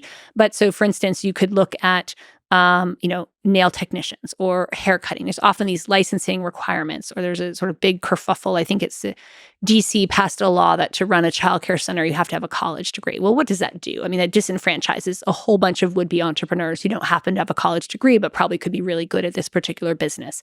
So I think he would be saying, look out for where private interests have used the state to protect themselves, and clear away those types of barriers and let competition through prices guide outcomes.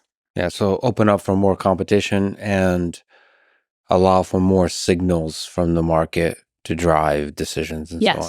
Yes. Which would actually naturally lead to cutting a lot of the bureaucracy of government.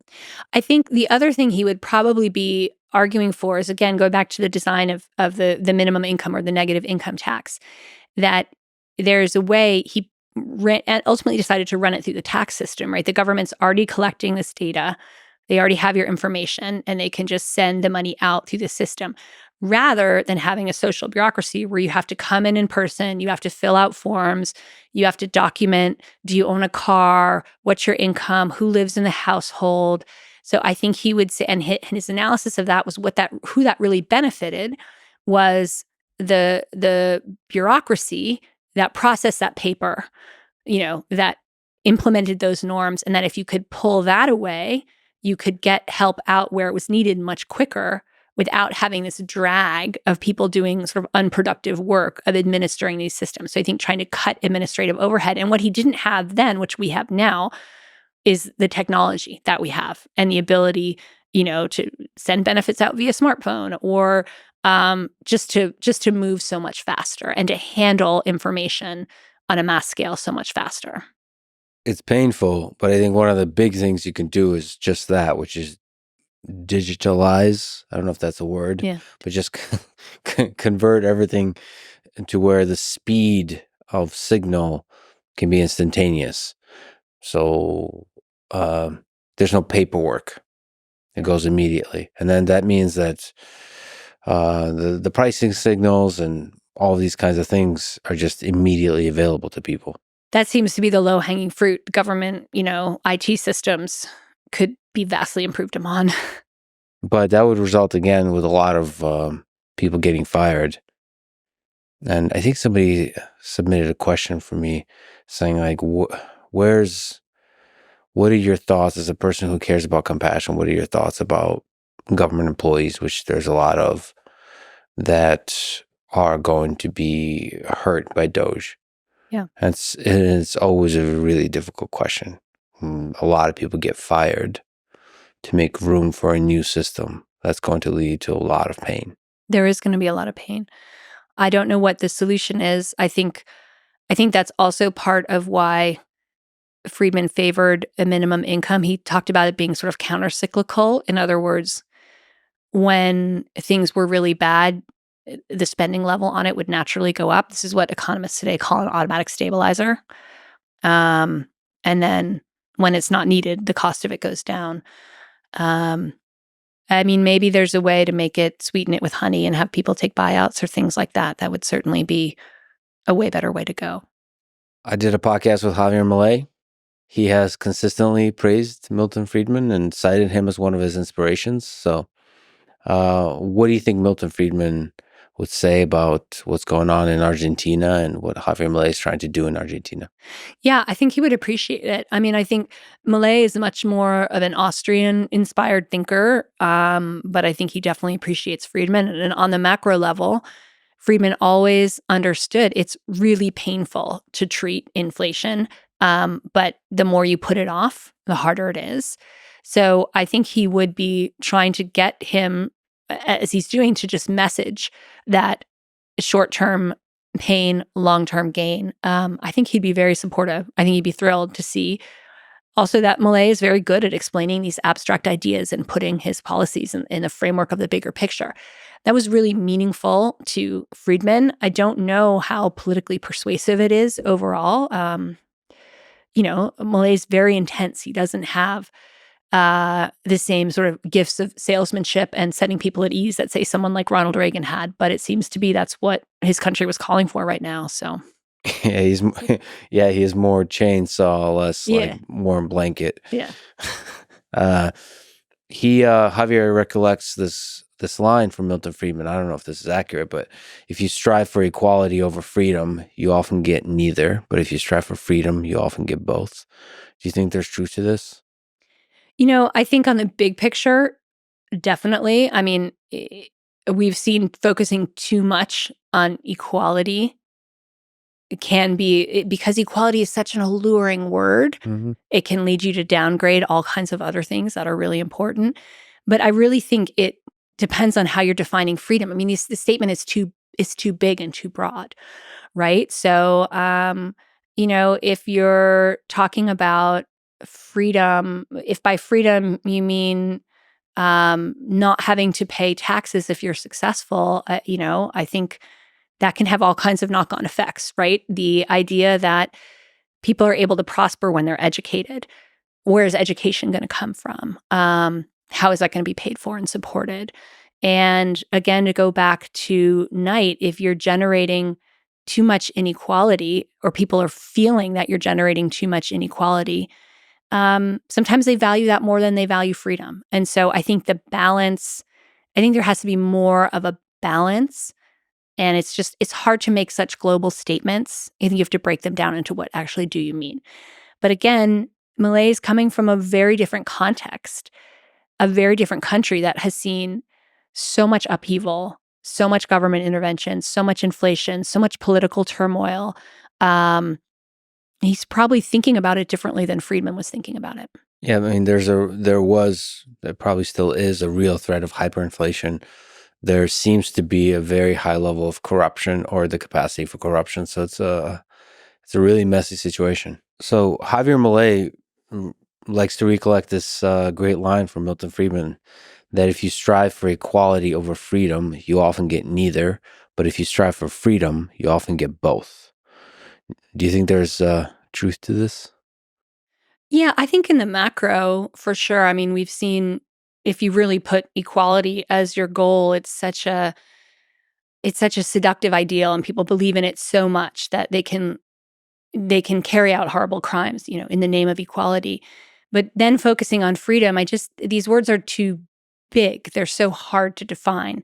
And so I think you have to ask sort of like, what is the freedom you're talking about, right? If you're talking about the freedom of ordinary people to be entrepreneurial, to make their own way, to start new things, to continue what they're doing, to keep what they've earned, for sure. I think that can increase the equality overall. If you're talking about lower taxes, if freedom is just a code for lower taxes, there has to be, lower taxes in general, great. But if you're one of the top generators of wealth, there has to be some way to ensure that, say, education, right? People prosper when they're well educated. That's when economies do better. Education is generally state funded, and you need some way to support that and provide for those institutions that structure society, that make competition possible. So I think it's just a really broad statement.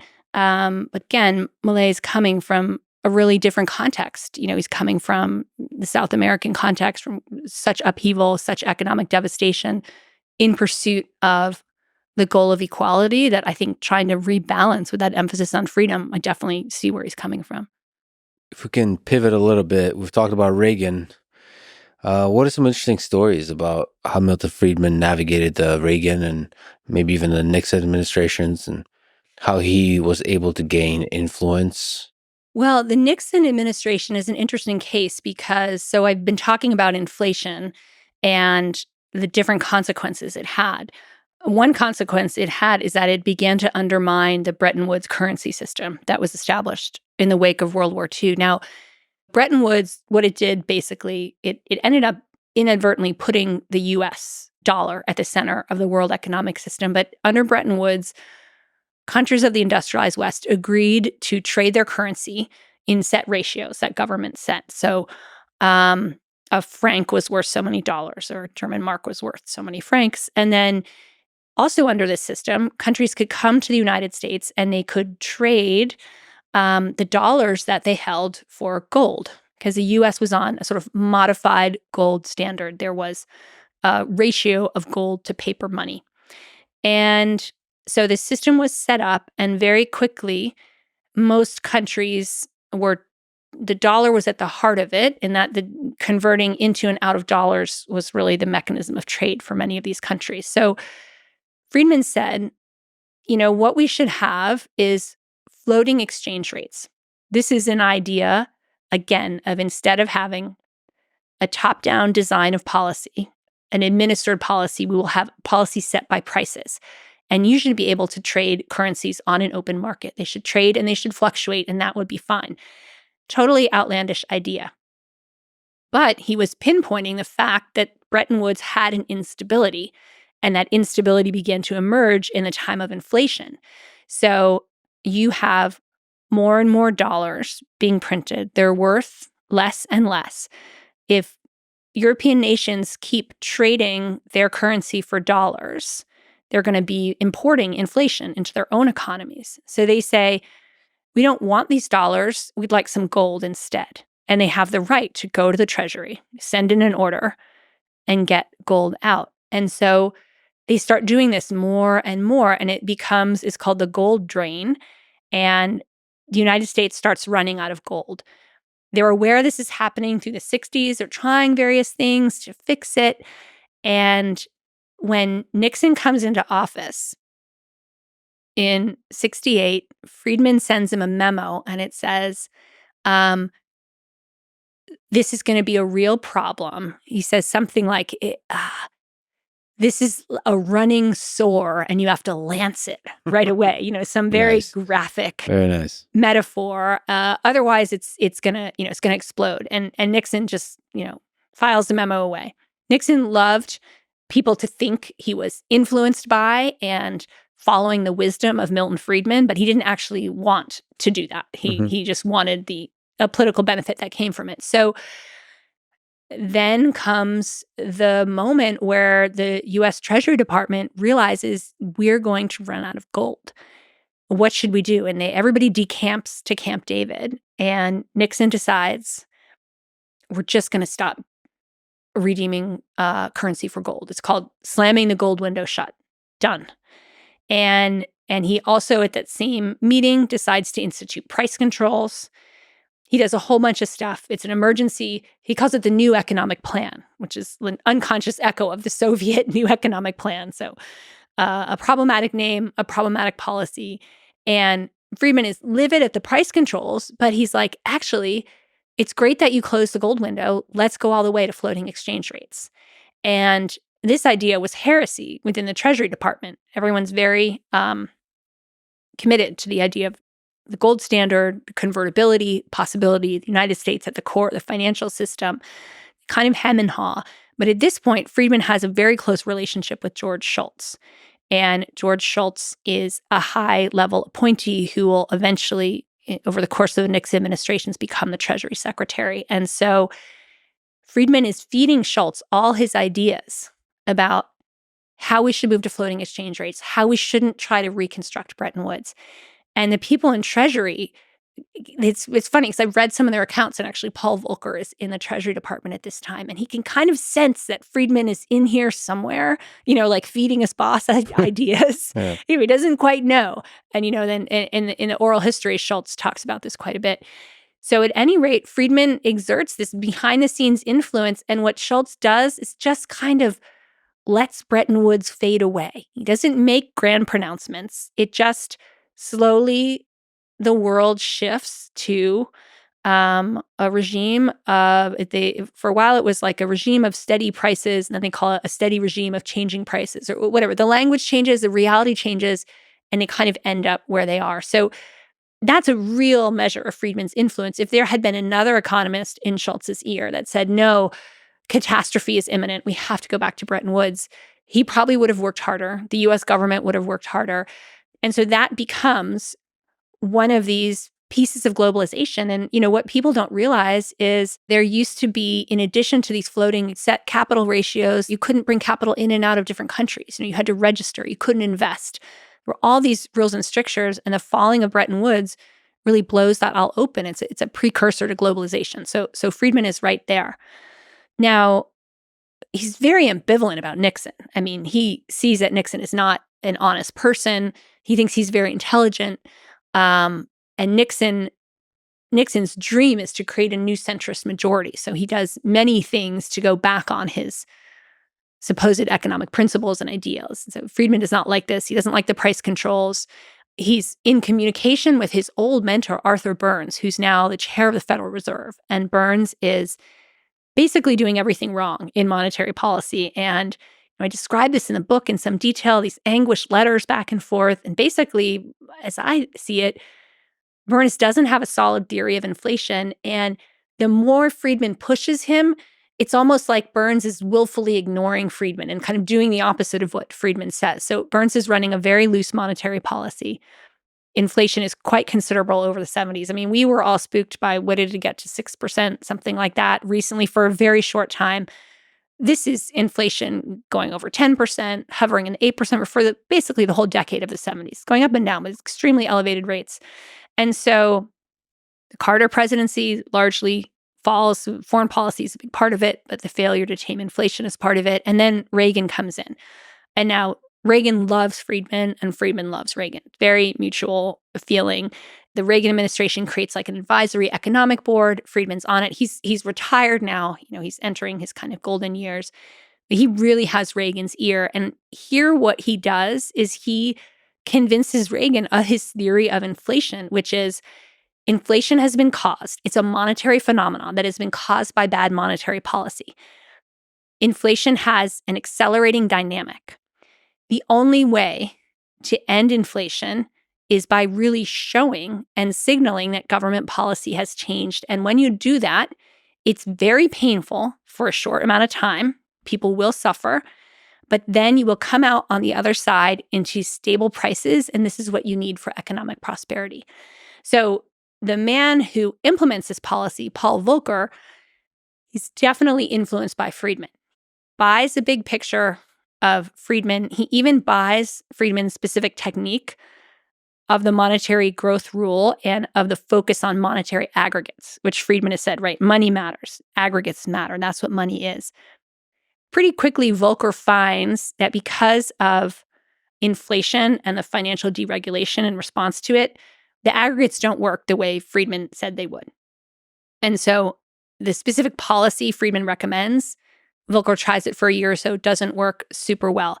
But what does work is letting interest rates go high, go above inflation to a point where both the general citizenry and the financial markets believe like, oh, they're actually serious about inflation.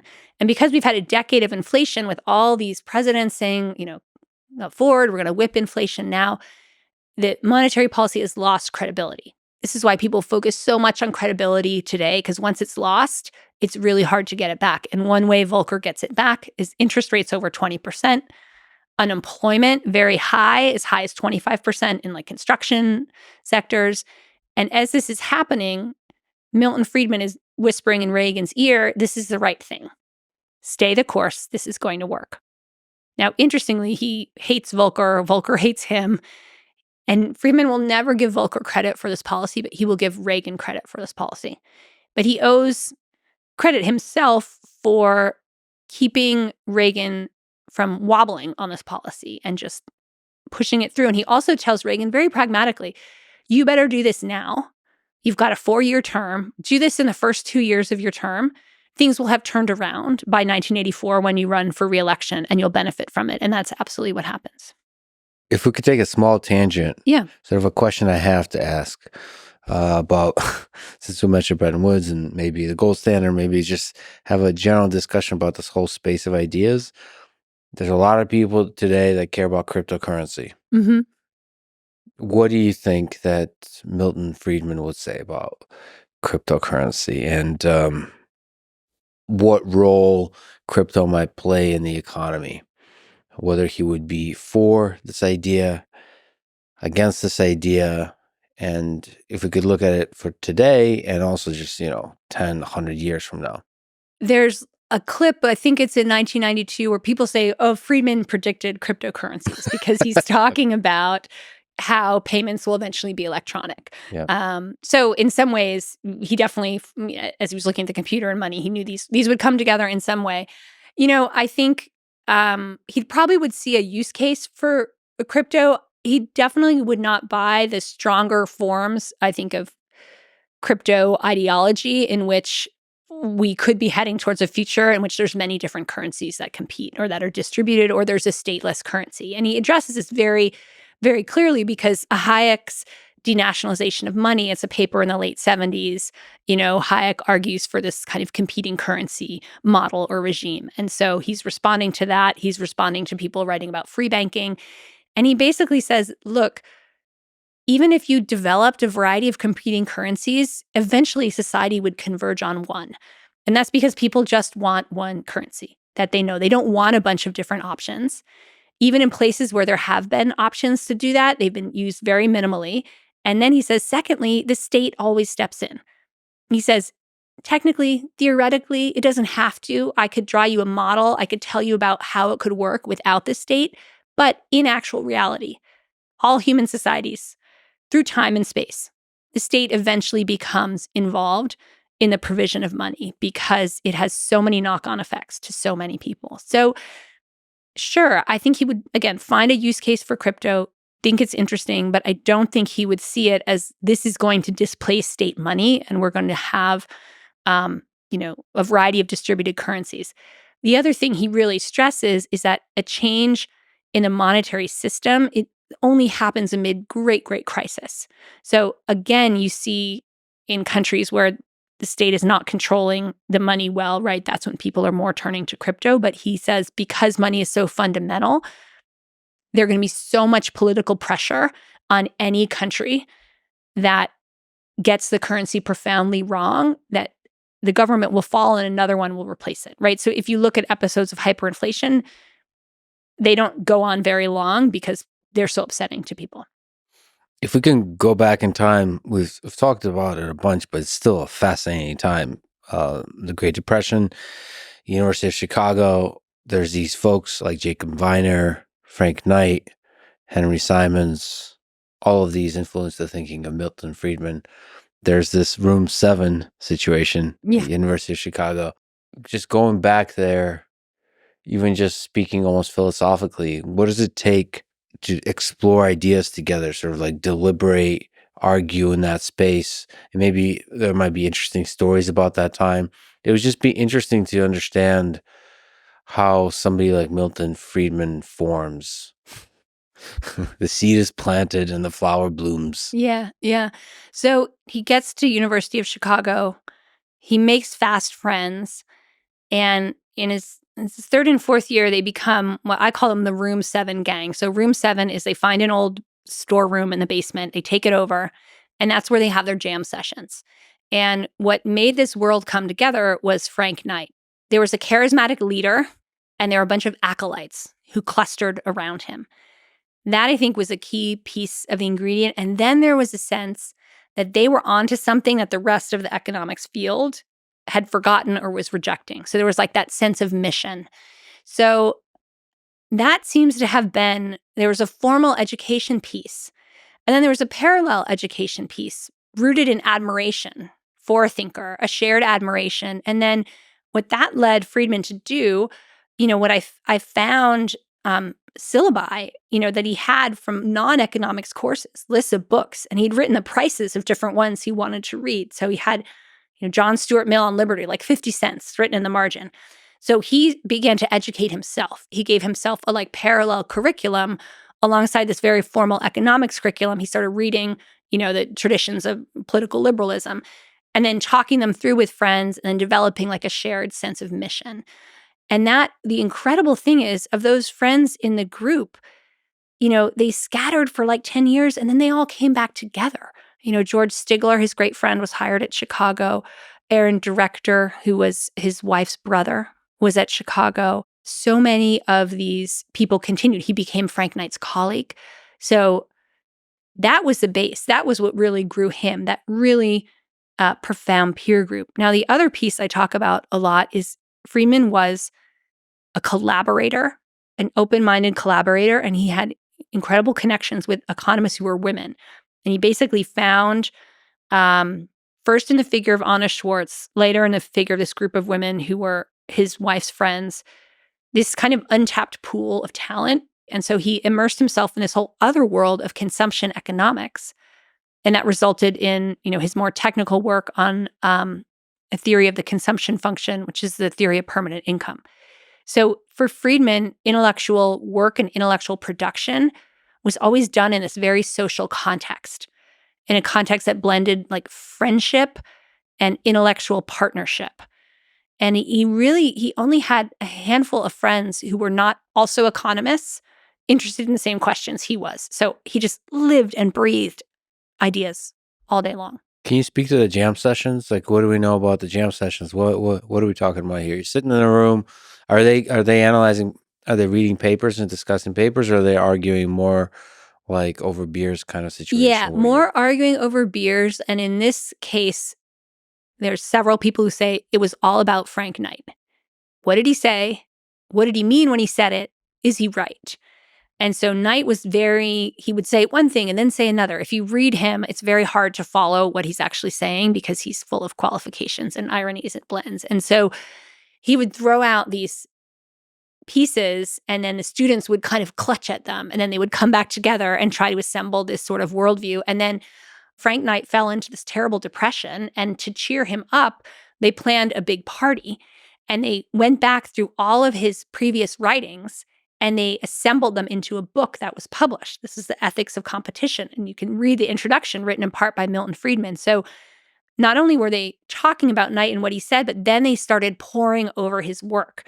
And one of them described it as a general equilibrium system where you had to know all the parts and then all of a sudden it all fit together in a whole.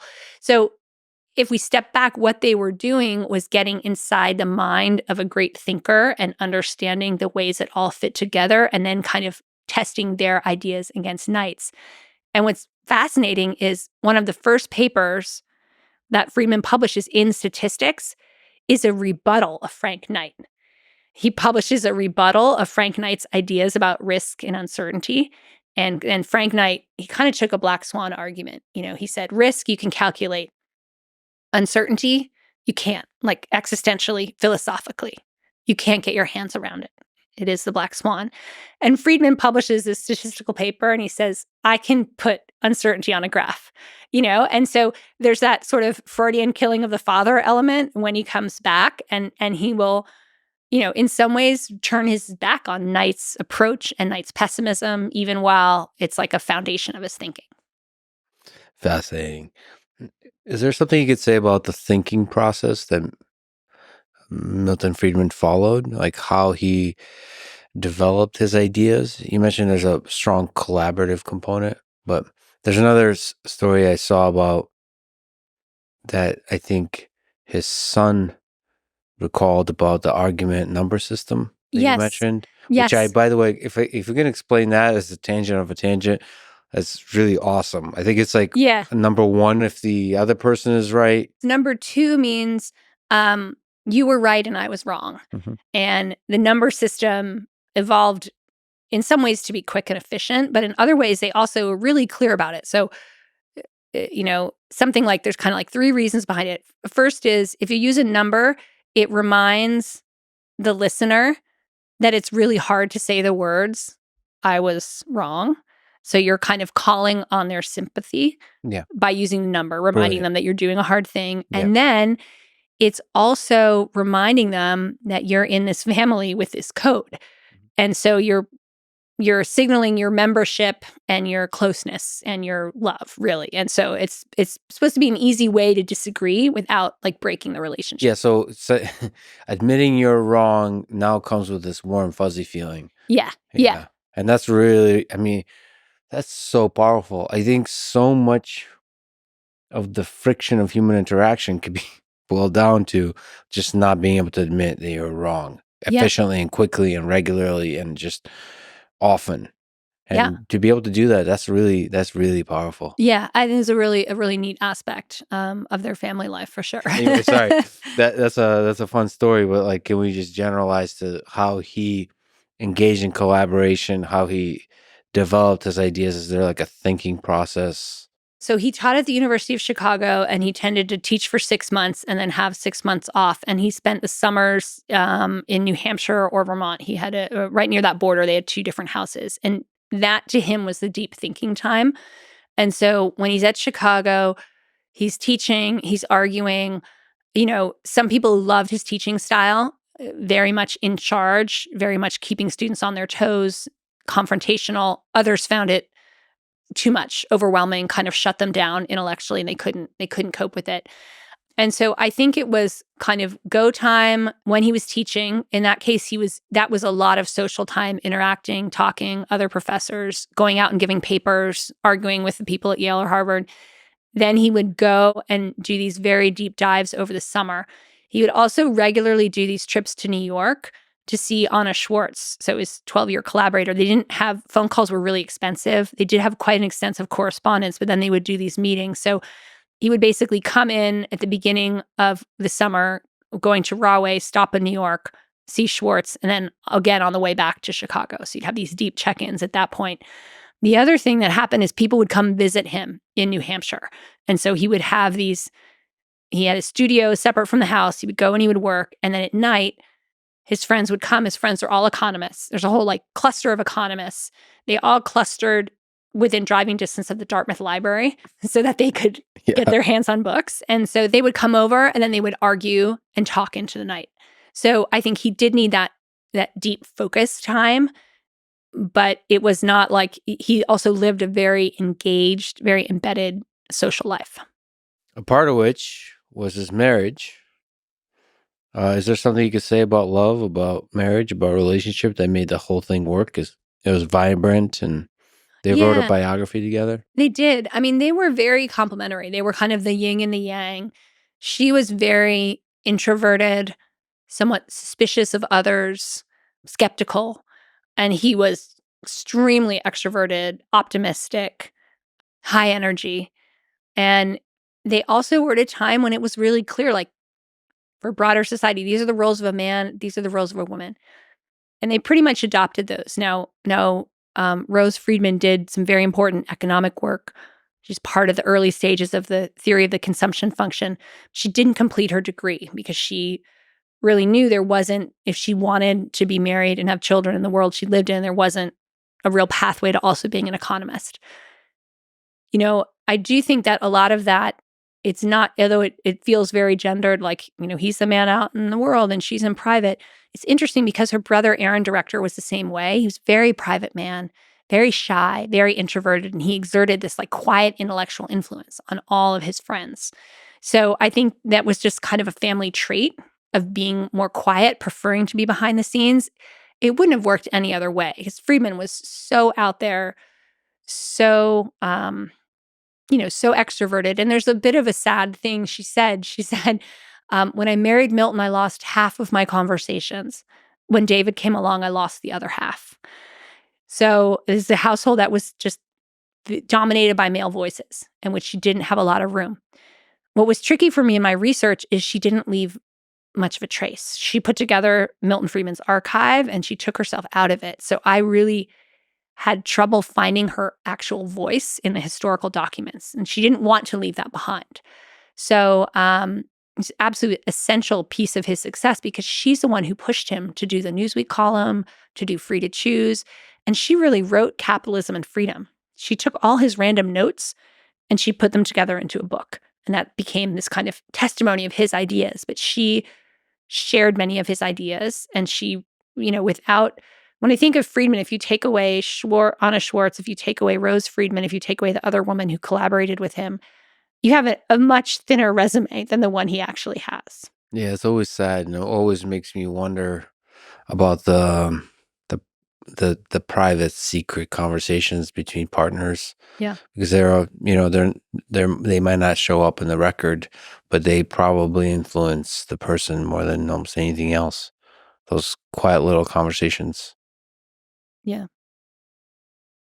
If we can switch our path to another great mind of the 20th century, Ayn Rand.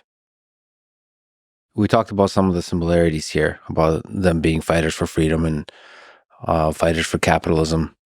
What is Ayn Rand's philosophy? If you can give a big 10,000-point summary of objectivism. Yeah. So she called it objectivism. She used to do this thing like I can stand on one foot and say it. So it goes something like epistemology, reason, ethics, selfishness, politics, capitalism.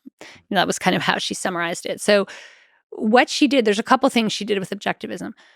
First of all, she says the key defining element of humanity is rationalism, the rational faculty. So that's what defines what a humanity is. Therefore, there is an objective reality that we can access and know with our reason. That's the objective epistemology. And the one social and economic system that lets rationality flower and is based upon rationality is capitalism. And then rationality only works, in her view, as an individual capacity, and that rationality teaches that what you should do is pursue your interests. And so she ends up calling that selfishness. Now, it's tricky because selfishness has so many strong and negative connotations. And she meant, I think, something closer to like self-actualization, because she really tried to create this idea and express the idea that to be truly selfish did not mean trampling on others. It meant just being motivated by your own kind of internal measures and metrics. And so in her fiction, she tries to show this by showing the false selfishness of Peter Keating, who's an architect who kind of steps over everybody to advance his career. And she says that's not true selfishness, because true selfishness would recognize it's false to take others' work and pass it off as your own.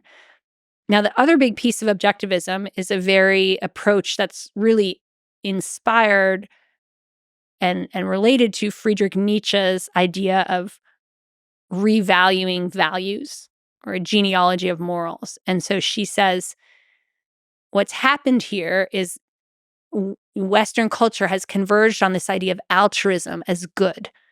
Being selfless and altruistic is good. And this has led us to communism, and has led us to devalue the individual in favor of the collective.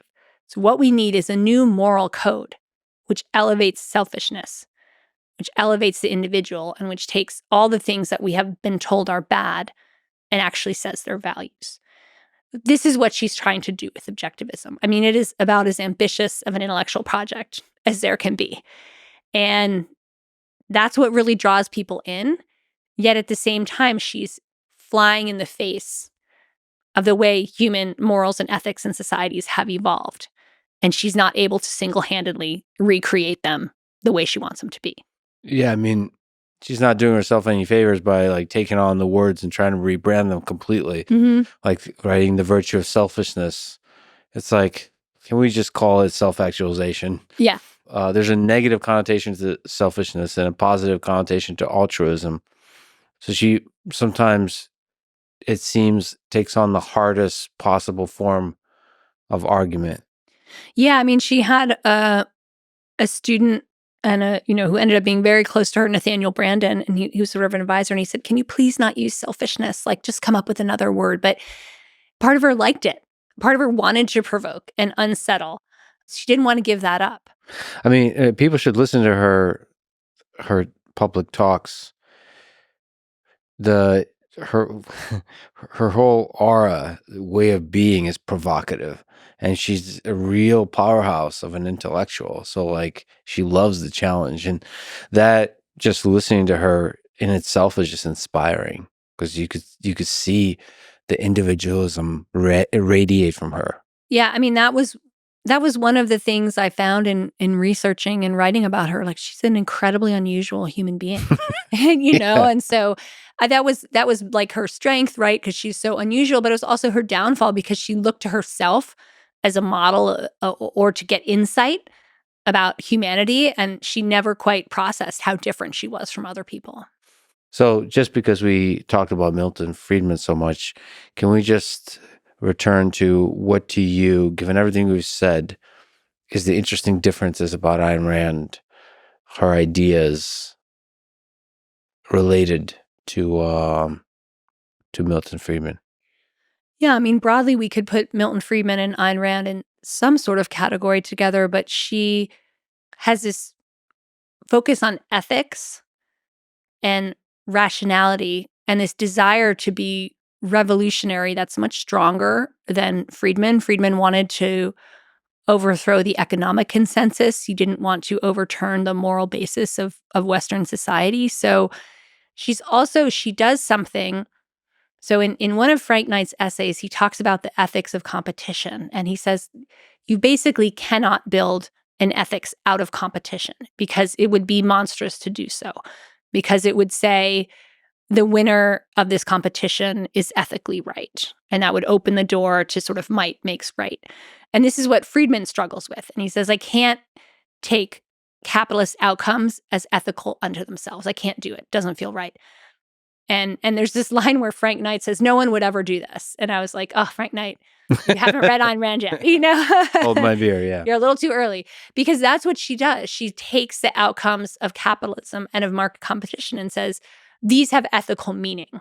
And this is where ethical meaning inheres. And it is ethical to try to succeed and to succeed in a capitalist society. Now, what she's able to do is create a fictional world in which people succeed in her fictional capitalist world through ethical behavior. And so she doesn't really have to wrestle with a capitalist world in which people succeed through fraud and corruption and, all the other things that might go into someone's success. So she creates the best possible take on success under capitalism. And then she holds that up as an ideal. And I think what's important is that so few people have done that. And she comes at a time when everybody is emphasizing the downsides of capitalism. And she says there's another way to look at it. Here are the good sides of capitalism. And like you said, she was operating, which I really loved the phrasing of that, in the mythic register. Yeah. So she was constructing these characters, these capitalists, that are like the highest form, these great heroic figures, almost romanticizing them. Yeah. Yeah. You mentioned We the Living as one of the books that you like of hers the most, but can we stay in the mythic register with the Fountainhead and Atlas Shrugged? What to you are some sort of memorable, inspiring moments, insightful moments from those books that may be scenes or ideas that you take away from them that are important for people to understand? Yeah, so The Fountainhead is this story of a struggling architect, Howard Rourke, and she kind of follows his life and his career. And the message is really, it's a version of to thine own self be true, right? And Rourke's designs are too avant-garde.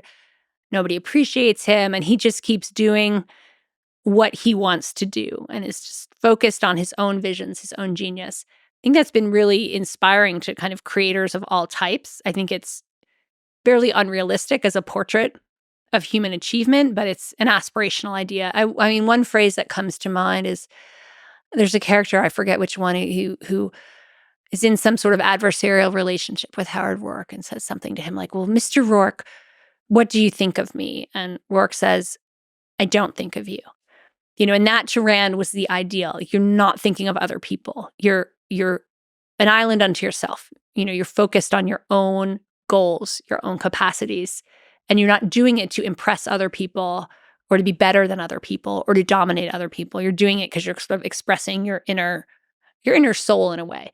So that has been very captivating to so many. And The Fountainhead is one of those books we talked about that causes, people read it and they make changes in their life, or they feel called to their higher self. And I think there's also the scene where Rourke, with the dean of architecture at school, that's speaking to what you're saying, I think to me is inspiring. So this is the dean of architecture that expels Rourke, and it brings him into a meeting thinking Rourke will plead for a second chance. And the dean says that Rourke's work is contrary to every principle we have tried to teach you, contrary to all established precedents and traditions of art. Do you mean to tell me that you're thinking seriously of building that way when and if you are an architect? And then in a gangster-like way, Rourke says yes. And then the dean asks, my dear fellow, who will let you? And Rourke replies, that's not the point. The point is, who will stop me? Yes. I mean, Rand's coming from communist Russia, but it has a bit of the don't mess with Texas flavor. I might say it. That really resonates with this idea of anyone who's felt like they're, fighting the powers that be. It's interesting. I thought you might be going to the quote where he says something like, I inherit no tradition. I stand at the beginning of one. Yeah. And I really think Rand's thinking about herself, when she says that she inherits nothing. She stands at the start. But, The Fountainhead comes out in the middle of World War II, and it's not expected. Rand is an unknown writer. This is kind of a strange book. It's, classic story. It's turned down by 12 publishers before one takes a chance on it. And Rand really loved this story. The editor who read it said, this book is great. And his boss said no. And he said, if you don't take this book, I'm quitting, And so she idolized him for doing that. So they print it and it becomes a bestseller just through word of mouth. So it's not advertised, it gets one good book review, but people tell each other how much they like this book, and it keeps printing and selling out printings. It's made into a movie. And so it lands in this time when Americans are engaged in this great collective endeavor of World War II. They're making all kinds of sacrifices for the collective.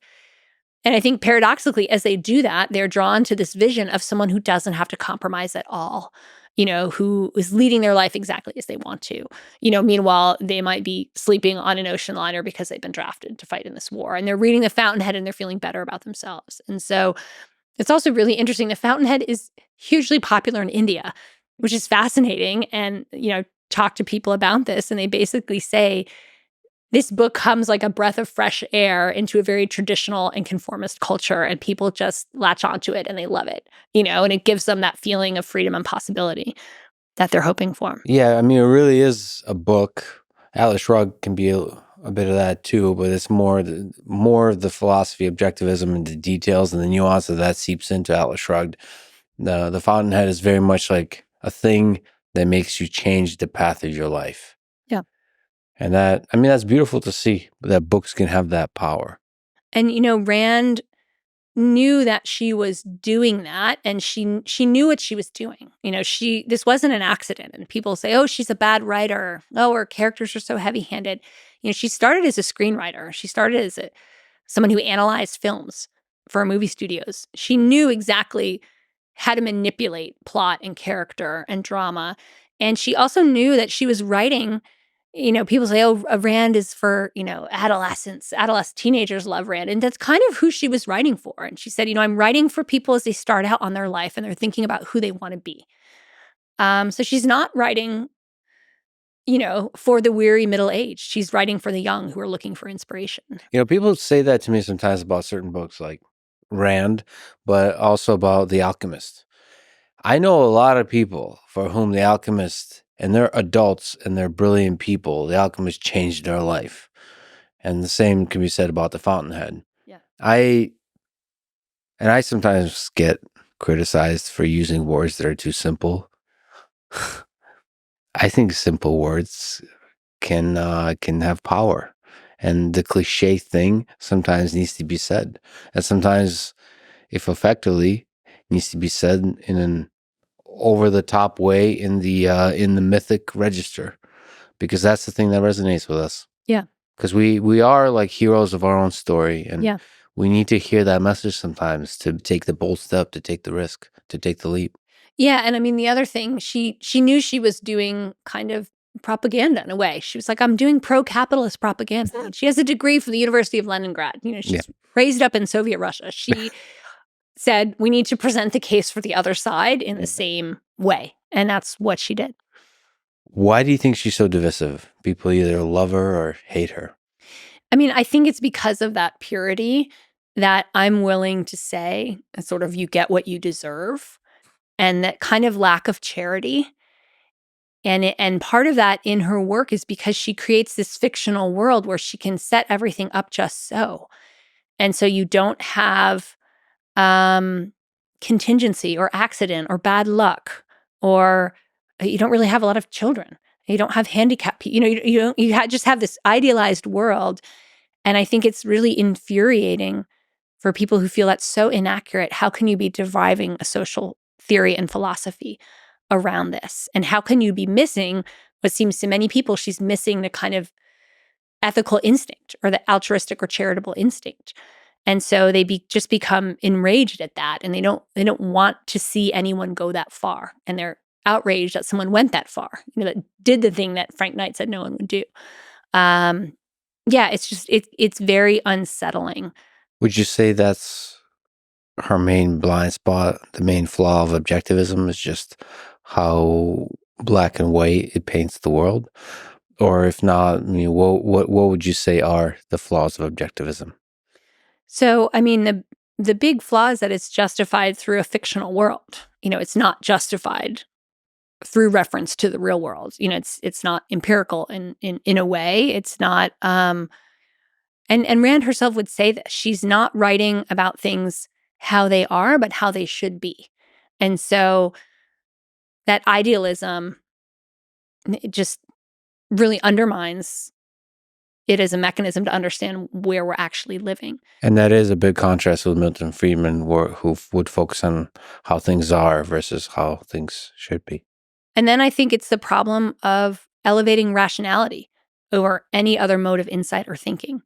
And so what happens in Rand's life, and I describe this in some detail in the book, is she essentially creates a cult of reason around her. And people who are drawn into this cult, it's called the Collective.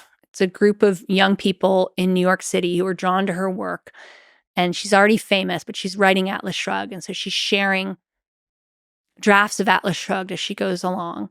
And one of the members of the Collective, to bring all of this together, is Alan Greenspan, who later be head of the Federal Reserve. And he's incredibly taken with her. He's one of these people who says, I was a narrow technical thinker. I never thought about ethics or politics or anything bigger until I met Ayn Rand. And she really opened my mind. So he's part of this tight-knit group. But over time, in this tight-knit group, they think of themselves, we are all individualists. We're dedicated to individualism and capitalism. We're different than everybody else. Over time, they all come to share Ayn Rand's views and opinions on everything from music to art to clothes. She gets a dining room table, and a bunch of them get the same dining room table. And it becomes incredibly conformist because they've all believe they're acting rationally. And they believe that to act rationally is to agree with Ayn Rand. And they believe there's no other way to make decisions than rationality. And so to disagree with her is to be irrational. They don't want to be irrational. So people get really caught up in this very damaging cult-like circle around her. Plus, for a cult of reason, they get awfully emotional when there's any disagreement with Ayn Rand. Yeah. I mean, it's kind of hilarious. It's absurd, but it's also beautiful to watch. This singular figure. We've talked about several singular figures in like Frank Wright that shakes up the world with her ideas. Yeah. And of course it would form a cult. And of course that cult would be full of contradictions and hypocrisies. Yeah, I mean, it's amazing. There's so Murray Rothbard, who's a famous anarchist, falls into the Ayn Rand cult. And then he disagrees, and there's some type of show trial where he's told he's wrong about everything. And then he has a little sort of pseudo cult of his own. And two of his cult members switch over to Ayn Rand. And then one of them, to show the to gesture their breaking of their relationship, mails him a dollar bill that's been torn in half. I mean, this is high theatrics, right? Okay, sticking on the drama and the theatrics, who was Nathaniel Branden?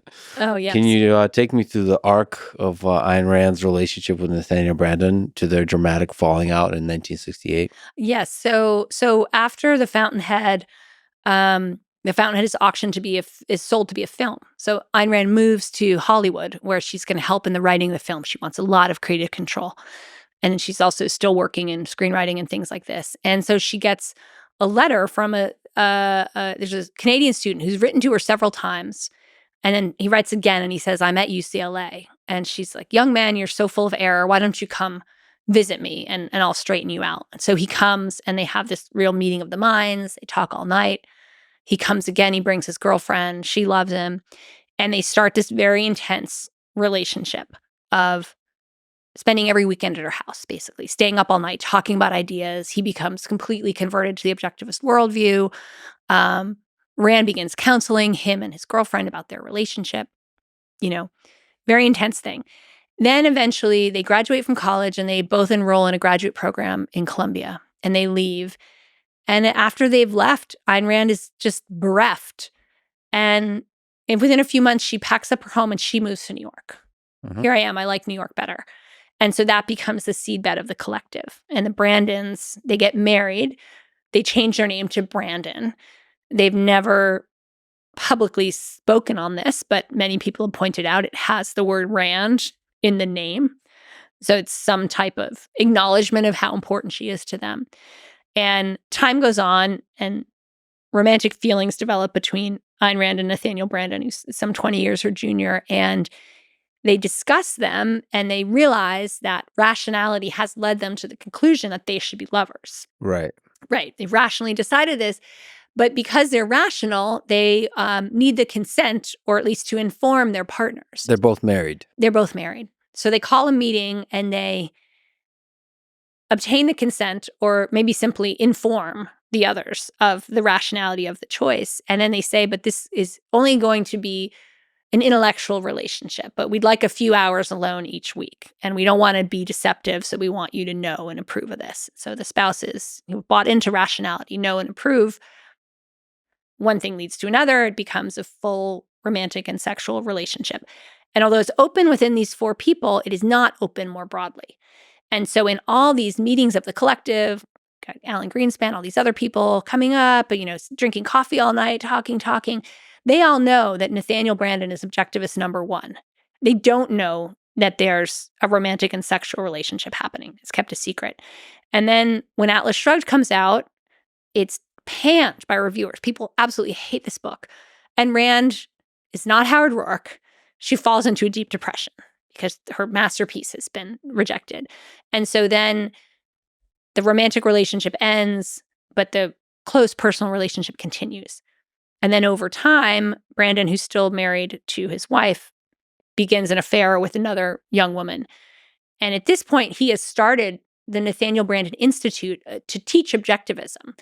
And he's making good money. He's becoming quite famous. She supported the Institute. She supported it. Yeah. And at first, it was to help her in her depression, because he said, the world needs to recognize your genius. They missed Atlas Shrugged, but I'm going to teach them. I will bring the message.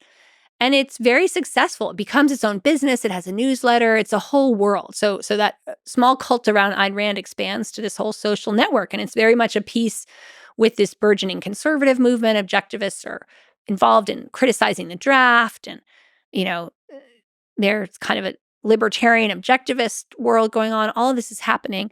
In the meantime, Nathaniel Branden has found a new partner. And he doesn't tell Ayn Rand this because he knows she'll be upset. And so it goes on for years, and Ayn Rand knows something is going on, but she can't quite figure it out. And finally, Barbara Branden says to Nathaniel Branden, you have to tell her. This has just gone on too long. So she finds out, and the whole thing blows up, and she exiles him, and she breaks off contact with him.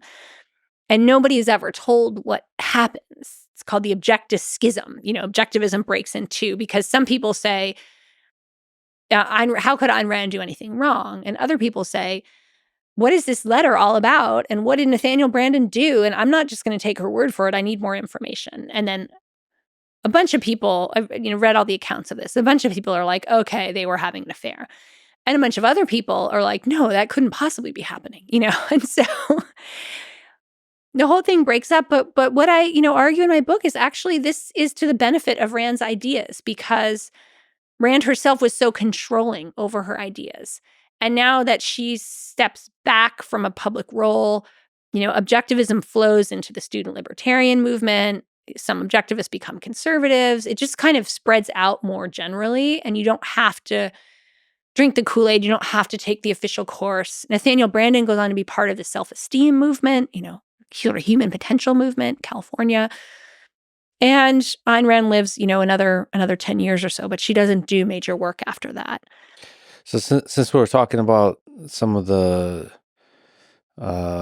although rationalized, some strange sexual partnerships that they were engagement in, I have to ask about the Fountainhead and the quote unquote rape scene in the Fountainhead. Yeah. Was she intending to add that there to be controversial? How are we supposed to read into it? Is it a glimpse into Ayn Rand's sexuality? And maybe broadly, we can say, well, what was her view on this, on sexuality, on sex, on power dynamics and relationships? Yeah, there's also an objectivist theory of sexuality that probably the least convincing of all the parts of objectivism. And it goes something like, your sexual desires express your highest values. And they are related in some ways to your rationality, right? Which is also related to your highest values. So for her, that explained her attraction to Nathaniel Branden, and Nathaniel Branden's attraction to her was a function of their highest values. And in fact, Branden imbibed this so deeply that the fact that he was later drawn sexually to a woman who was not particularly accomplished, but was beautiful, caused him deep anguish and guilt for being non-objectivist. So this is the objectivist theory. Then the gender politics are just crazy. And we have to kind of back up and think, okay, so who is Ayn Rand? She's born Elisa Rosenbaum in Russia. She is someone who stands out from the crowd from the beginning. She never really fits in. She's not conventionally beautiful by any stretch of the imagination. She struggles with her weight, and she doesn't consider herself to have a beautiful face. She's very independent. She meets none of the metrics of traditional femininity at all. She finds love with a man who is very handsome but very passive. Yet she writes in all her fiction about strong, manly heroes. So this seems to be like a projection. The man she's actually with is not a strong, manly hero. The hero she writes about, she probably wouldn't be able to be in the same room with them for more than 1 minute before they got in a raging argument, right? And then she develops this theory about women and men, in that a woman should worship her man, and a woman finds her true expression in worshiping the man she's with. So again, this is not at all how Ayn Rand lives her life. This is like this, I would say, a compensatory theory for her lack of ability to conform to the gender norms of her day. She then articulates them in a very strong and almost distorted and exaggerated way to compensate for the fact that she doesn't actually meet them, can't actually enact them. The rape scene, to some degree, embodies that idea that the woman should worship the man. I tend to read it more in terms of literary genre. So Rand is a screenwriter, a consumer of movies, and that rape scene is like paradigmatic for the romance genre. In other words, these like pulpy romance novels, Yeah. the hero rapes the heroine, and then they fall in love. That's just the trope of how it works. So it's crazy when you read it, but if you were reading a bunch of novels in this genre, you would find this is like very standard. And so, but that is a huge part of its appeal at the time. There's this feminist who hates Rand, Susan Brownmiller, and she wants to write an angry denunciation of the rape scene. So she goes to get the Fountainhead, and she's wondering, how is she ever going to find the scene in this, 800-page book? It's a library copy because she doesn't want to buy it. And it just falls open. to the rape scene because everybody's gone and read it because it's very racy and explicit for that time. So I'm almost positive she also knew that. Like if I put in this kind of taboo breaking sex scene, that's also going to probably be why people tell their friends about it. So I think it's a mess. I think all of the gender and sexuality stuff is that she states is just a total mess. I think it also reminds me of another guy related, Friedrich Nietzsche, who had very strong opinions on women and wrote about what women's role in society should be and different power dynamics and relationships and all that kind of stuff when he himself really had trouble getting laid. Yeah. And so you have to sort of always maybe chuckle or take with a grain of salt the analysis of power dynamics and relationship from these figures, which failed in many regards in their own private life.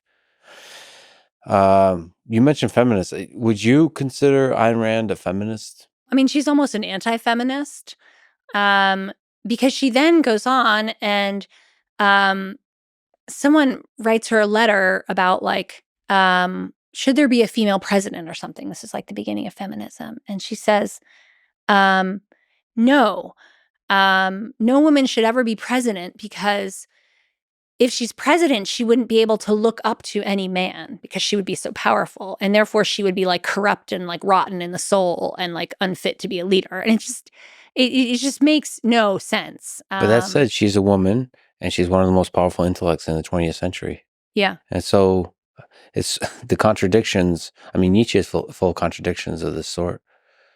That the very fact that she's one of the most powerful minds in history, to me, means that she is a feminist in the spirit she embodies, right?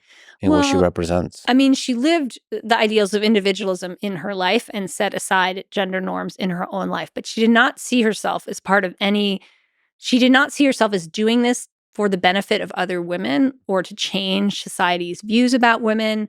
There was no collective essence to it. So if feminism has some sort of collective aspect to it, or at least some identification, one needs to identify with a broader category of women and feel they're acting in behalf of that. She's definitely not doing that.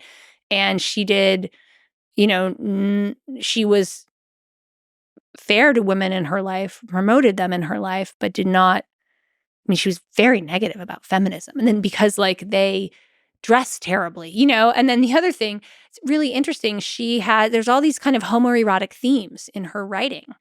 And for that reason, many gay men were drawn to her writing. And then she would say like, homosexuals are dirty, terrible people. She would denounce people for being homosexual. So there's a whole actual literature of like gay men wrestling with Rand and how she what she says about gay people. So yeah, it's hard to make sense of. And I just think of the enormous pressures. If I want to be charitable, I just think of the enormous pressures she was under in the culture she was raised in, the expectations that were placed upon her, and her just utter inability to meet any of them. And it came out in this very tortured set of ideals that she tried to promote. And this kind of lack of ability to introspect in herself was probably too painful to introspect and to think about that. So she just tried to rationalize her way through it, and it came out in these very strange theories. Why do you think that Ayn Rand is, maybe you can correct me, but as far as I can see, never mentioned in the list of great thinkers in history, or even the great thinkers of the 20th century, or even the great female thinkers of the 20th century? So you have somebody like Simone de Beauvoir, Hannah Arendt. I almost never see her in the list. If you Google those silly lists, top thinkers of the 20th century, she's not mentioned. Why is that?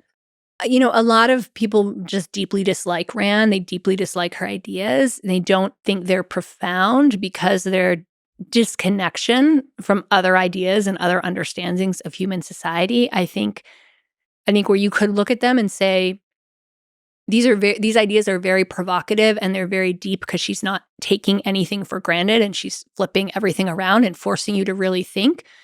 To a lot of other readers, to her critics, they just look absurd. Like, how could you even make these contentions? And I think that because she's not without precedents and she's not without followers, but she doesn't knit herself into an intellectual community the way that these other thinkers do very naturally. You can see who they influence, you can see who they're in dialogue with. I think my book was one of the first to really take Rand and say, she's a figure in American history. Here's who she's connected to. Here's who she's influenced. And I got a lot of pushback for that. I think now people are more open to it. But I think the people who compile these lists really dislike her work, and they think it's shallow because they find her fiction overdrawn. They find her work in the mythic register simple. And she's also a grand systematic thinker in an age that's over systems. She's creating an inverse Marxism, right? Marx was writing in 1848, he's not a thinker of the mid 20th century. So I think that's part of it. The lack of a legacy and the dislike of what she had to say and the feeling that she's too detached. Her insights are not insights because they're too idealized rather than being rooted in a theory of human nature that people find plausible. You study and write about history of ideas in the United States over the past 100 years, 100 plus years. Well, how do you think ideas evolve and gain power over the populace, over our government, over culture? Just looking at evolution of ideas as they dance and challenge each other and play in public discourse. What do you think is the mechanism by which they take hold and have influence? Yeah, I mean, there's a couple different ways I think it happens. I really am interested in the relationship between the thinker and then the reader and the interpreter of the ideas, and then the conditions on the ground that make that idea resonate or not resonate. And so I think a lot. So as an intellectual historian, I'm studying ideas, and I'm always putting them in their historical context. Like, what is happening that is making these things resonate, that is making them people seek them out.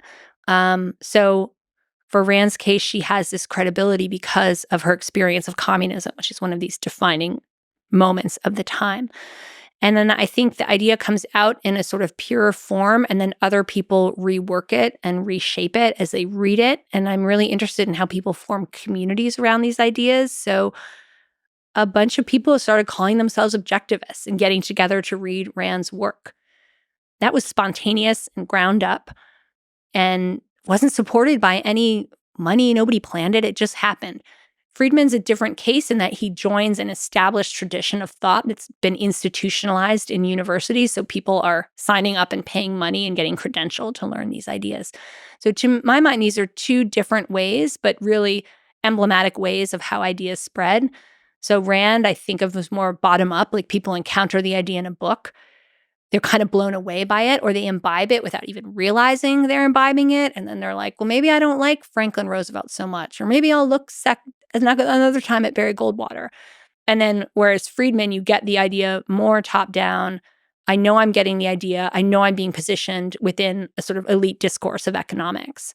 And so I think they kind of go top down and bottom up, and then they hit the events, right? Friedman's ideas wouldn't have gone anywhere without that episode of stagflation that really made people think they proved out.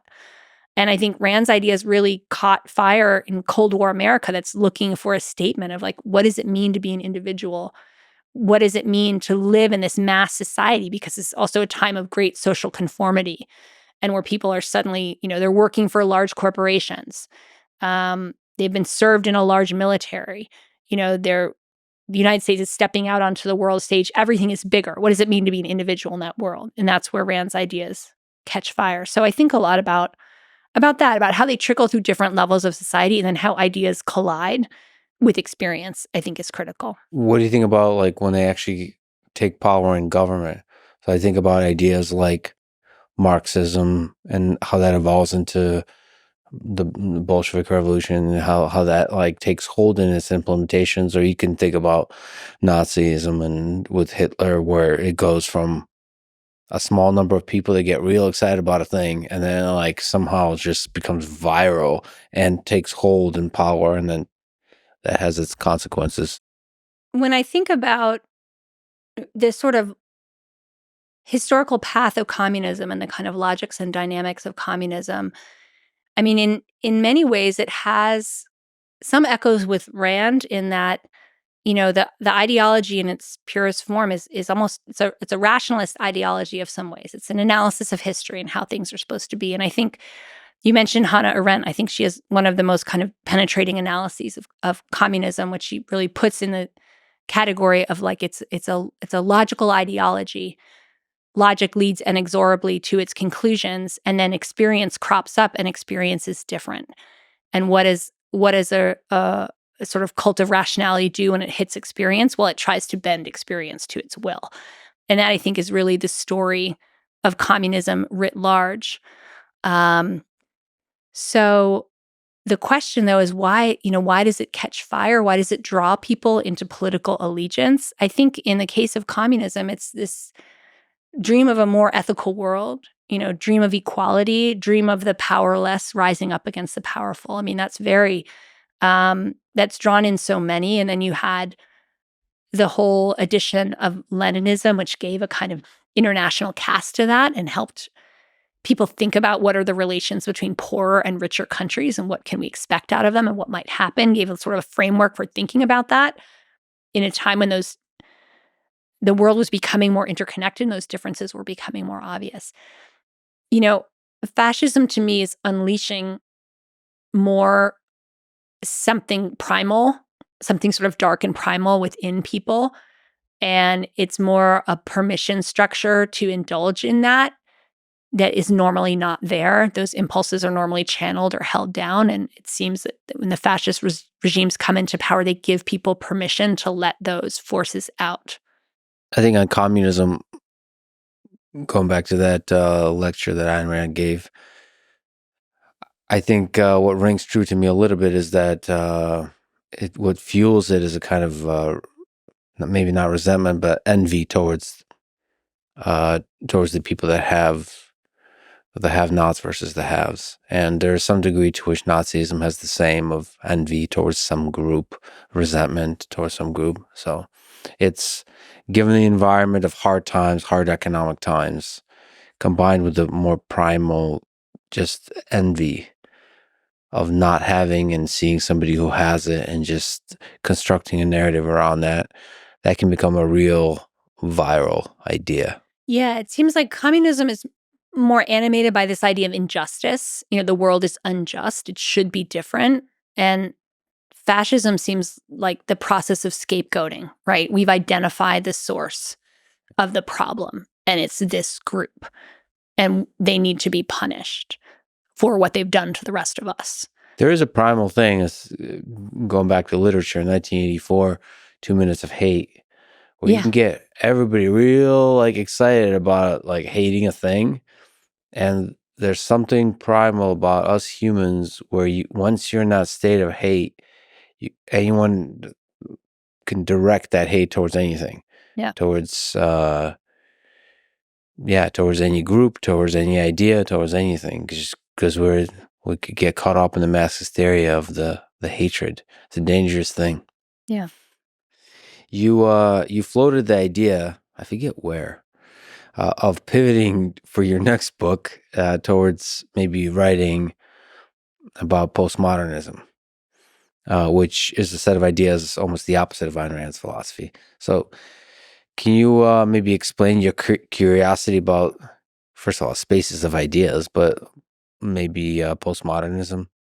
Yeah, I mean, I think in the broadest sense, what I'm interested in, kind of two dimensions that guide me in doing intellectual history. One is what I talked about, like how does an idea go from a book, an elite space, out to more popular dimensions? Like how does that happen? What happens to the idea along the way? How is it distorted or changed?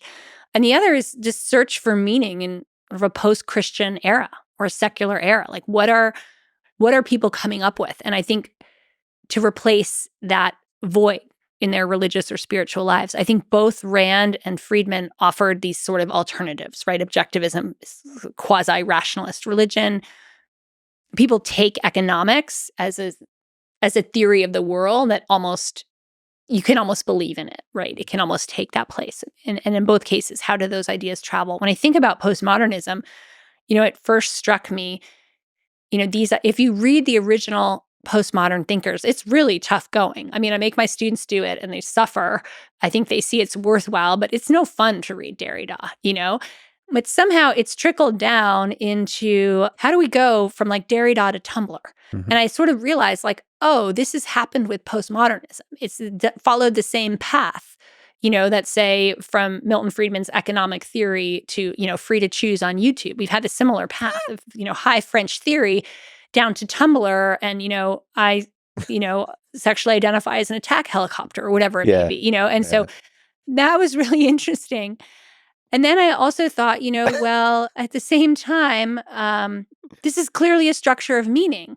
And I actually think it's followed the same path of objectivism, which is turning into its opposite, like distilled down and then turning into its opposite. So if objectivism was a group of people who considered themselves individualists who ended up deeply conforming to the dictates of a charismatic leader, postmodernism started about disrupting binaries.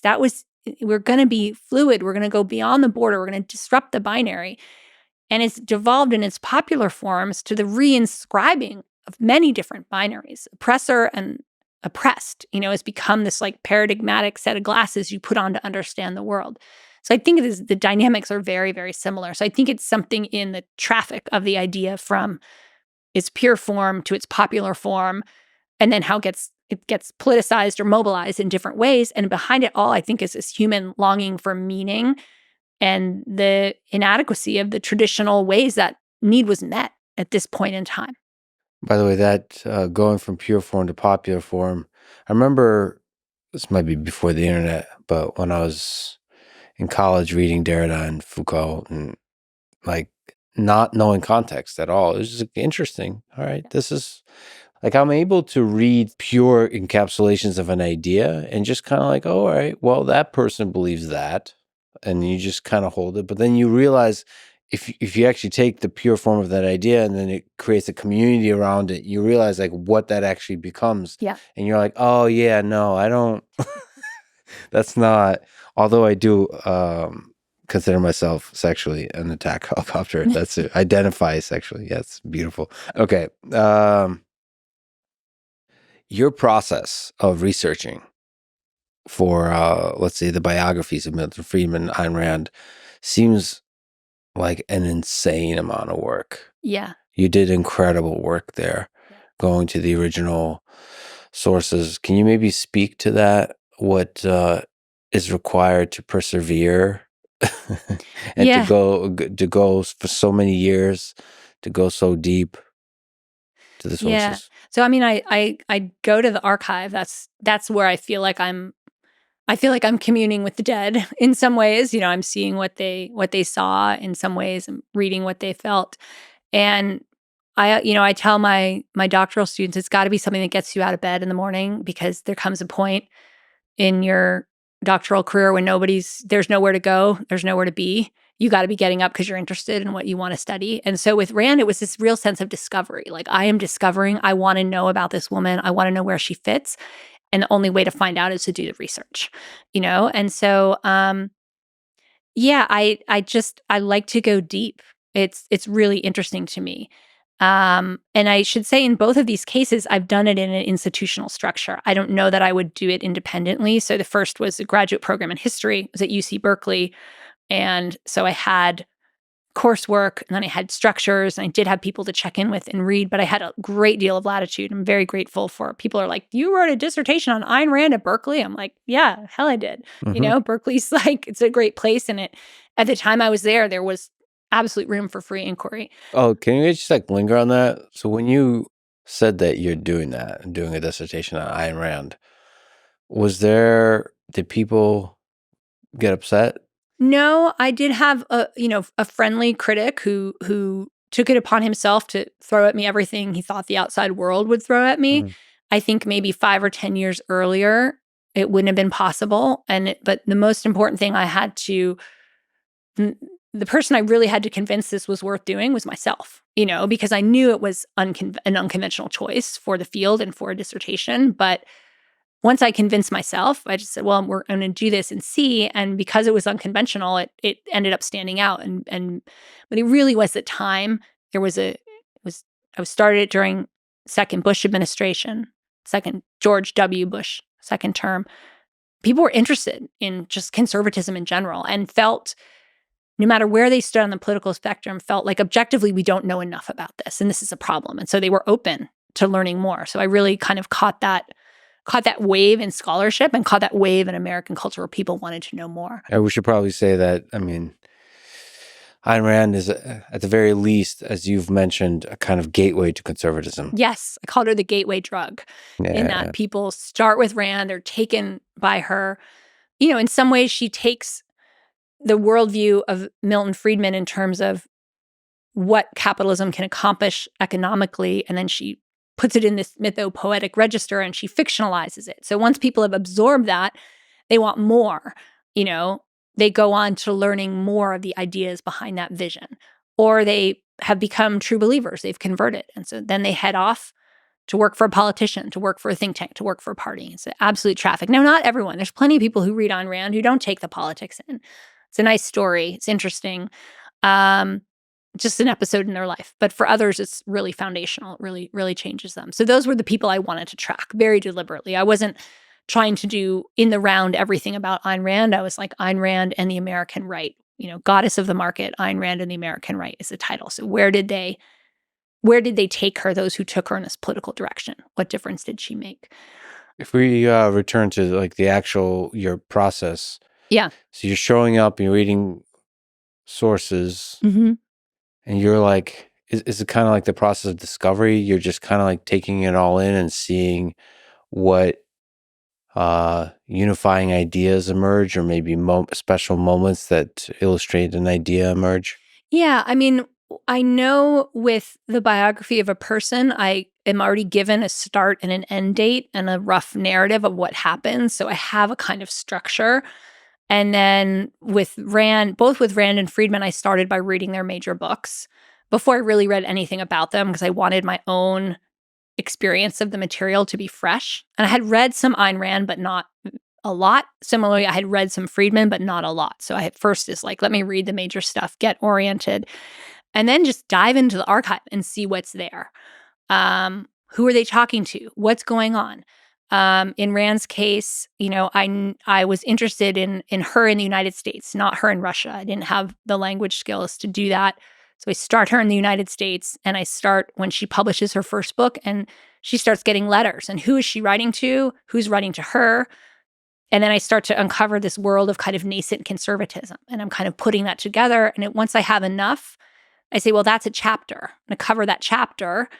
And then there's going to be, the book has come out. And so now I need to start a different chapter. What's her life like after the book has been published? And then I look for that. But I'm really, although I have this very high level structure, it's coming out of the archive, the material I'm finding. And if I'm not finding the material there, I won't cover it in great detail. Or if I've decided it's outside my ambit, I'm not going to go into great depth on it. And you're trying to understand the relationships. It's so fascinating. Like reconstruct in a dark room, trying to reconstruct, shine a light on relationships through reading letters.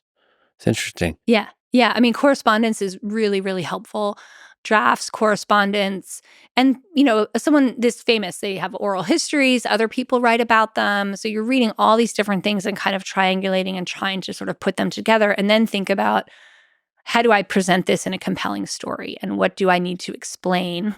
And then also for me, what was really helpful is that because I teach and I am explaining the kind of broad sweep of 20th century history. So, I know that Rand's involved in a labor action at Warner Brothers, but through my teaching, I realized, oh yes, this is a moment of labor strikes across the country.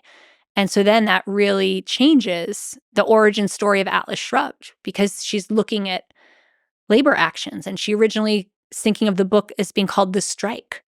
So she's really responding in real time and being inspired by what's happening, in the mid 1940s in the United States. So then I can kind of take that and run with that and figure out where to go. So you're super passionate about teaching. You mentioned Milton Friedman, who had a very interesting way of teaching.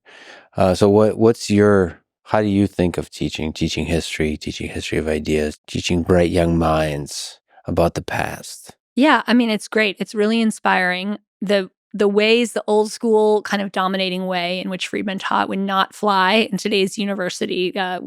Wouldn't be permitted, and also the students wouldn't respond to it. So I try to share my enthusiasm. I think that's like almost the number one thing I bring is my enthusiasm. Like, look how neat and interesting these ideas are. I try to keep my own views out pretty much. I try to give the fairest possible rendition I can of each thinker. If I find someone really disturbing, I might sidebar at the end of the lecture and say this kind of, I find this unsettling and this, tells me something about myself. But most of the time, I'm bringing people into the biography of a great thinker, the context of them, and then in the lecture, we'll literally read the work together and we'll talk about it. And I'll ask the students, what are you finding here? What's jumping out at you? Kind of breaking down the language and really teaching them how to do deep reading. So I feel like that is my contribution right now. We're having trouble reading collectively. We're having trouble paying attention collectively. And I'm trying to cultivate their skills to doing that and showing them how I do it, and also modeling, like, this is how I would read a text. This is what jumps out to me when I look at, Thomas Kuhn or something like this. And just show them that studying a history of ideas is really fun. I feel incredibly privileged to do it, And the other thing is, I think this is the time for students in college figuring out who they are. Their minds are developing and growing. They can really handle complicated, hard ideas. They don't always have the context behind them. So I need to give them the hard ideas and then show them this is kind of the context of what's happening in the world. But really, I'm showing them the landscape. I don't have time to go deep. We have a 10-week quarter, giving them a flyover. And then I want them to know how to go deep and know where they want to go deep. Do the thing that Milton Friedman did, which is in parallel. Have do their own parallel curriculum. Exactly. What advice would you give in terms of reading about ideas you agree with and reading ideas you disagree with? I mean, even though I think the passion is important for the teaching of the ideas, like dispassion is more important for the reading and understanding of them. So a lot of people have said to me, like, I could never write about Ayn Rand. Like, she makes me so angry. And I've never become... I don't get angry reading her. Like, I'm like, oh, there you go again, or like, well, that's going to cause trouble, lady, and so I guess I'm approaching it with a sort of charity, but also with I don't have huge expectations. I'm not expecting to have the light shine on me. I'm not expecting to agree. I'm like, I can be very clinical about it. So that's what's worked for me. It might not work for others, and then I just try to find the humor in it. Like how funny is it? Like these different aspects of them. Like when teaching my students about Oliver Wendell Holmes, like his dad wrote a poem about him. He called him the astronaut, about how he came from outer space. He seemed like he came from outer space. I'm like, this is his dad's view of his son. Like, that's how weird of a guy he was, Yeah. And so I try to find that, keep alert for those funny kind of human touches that these are ultimately just people, people with ideas that they spent enough time polishing up and developing that we still want to read about them 100 years later. What about the dramatic formulation of that same question? Do you think there's some ideas that are good and some that are evil? Do you think we can draw such lines, or is it more complicated, like the old Solzhenitsyn line between good and evil that runs to the heart of every person? I mean, I philosophically agree with Solzhenitsyn for sure. I do think some ideas pull on the good side and some ideas pull on the bad side, absolutely. And I think that's probably why people dislike Rand so much, is they feel like she's giving license to the bad side. And she's saying it's okay to be selfish and it's okay. They feel like she's unloosing the dark forces. In some cases that may be true, but she's also unloosing some of the light forces in terms of reflecting on yourself and trying to be true. But definitely there are ideas that are dangerous to play with, and there are ideas that I think give license to the darker sides of human nature. But I think, you can see that in the historical record. So I think that it's possible to show that. And obviously there's some places, like Germany, they think the ideas are so dangerous they can't be allowed to circulate. And in some contexts that may absolutely be true. And then still, even that we should take with a grain of salt, because perhaps censorship of an idea is more dangerous than the idea. So all of that's the beautiful thing about us humans. We're always at tension, trying to figure out what ideas are the ones that are going to help humanity flourish. Pothead question. Yeah. Do humans have ideas, or do ideas have us? So where do ideas come from? You have Milton Friedman sitting there after Rutgers trying to figure out what he can do about the Great Depression. Where? Do you ever think about this? Like, I sometimes think that aliens are actually ideas. They're just kind of like travel through human brains and captivate us, and we get all real excited. With the monolith in 2001 Space Odyssey, a monolith lands and everybody gets excited, and somehow this idea just gets everybody to be on the same page, and it reverberates through the community, and then that results in an implementation of some action that results in us figuring out that idea was actually bad, and we learn new ideas. But it feels like the idea is running the show. Yeah, I mean, I think in a lot of cases, I think it's true. Keynes has this famous quote, like, most men are slaves of some defunct economist, That's funny. So that's funny. So I do think that it's really hard to have an original thought. We are social creatures. We encounter the same situations again and again. And so it's really hard. You're born into these traditions of thinking and being and knowing, and most people are never going to question them, and most people are never going to become aware of them. So again, that's some of the work of what I do as an intellectual historian, is like, let's become aware. Let's realize that you're carrying a map that's orienting you to the world in a certain way, right? And so I think you have to work really, really hard to have an original idea. And even then, it's not a completely original idea. It's a reworking and a reassembling of ideas others have had. So I definitely think it's possible to create autonomy in the realm of ideas and to be an autonomous consumer of ideas. But I think on balance, most people are not. And that's fine. They want to have experiences. They want to do other things with their life, Well, Jennifer, thank you so much for this journey through ideas today. And thank you so much for your incredible work. It was really fun and fascinating to talk with you today. Thank you. Thank you. Thank you for listening to this conversation with Jennifer Burns. And now, let me try to reflect on and articulate some things I've been thinking about. If you would like to submit questions or topics that I can comment on in this way here at the end of episodes, go to lexfriedman.com/AMA, or contact me for whatever other reason at lexfriedman.com/contact. Please allow me to say a few words about my interview with the president of Ukraine, Volodymyr Zelenskyy. Now that a few days have passed and I've had the chance to think about the conversation itself, the response, future upcoming conversations, and what it all means for the war in Ukraine, for global geopolitics, and for us humans in general. I've gotten a lot of heartfelt, positive words from all sides, including, at least so far, literally everybody who knows me personally inside Ukraine, which includes a lot of soldiers and many high-profile figures, some who are supportive of the president and some who are critical of him.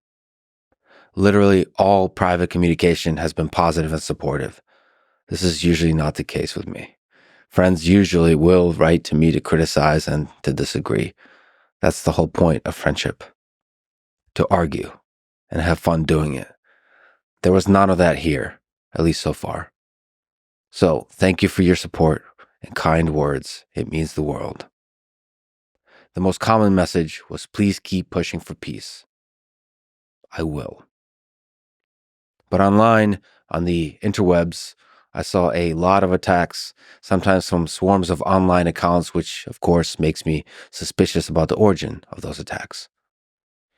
One of my friends in Ukraine, who by the way thinks the attacks are all propped up by Ukrainian bot farms, said there's no need to say anything extra.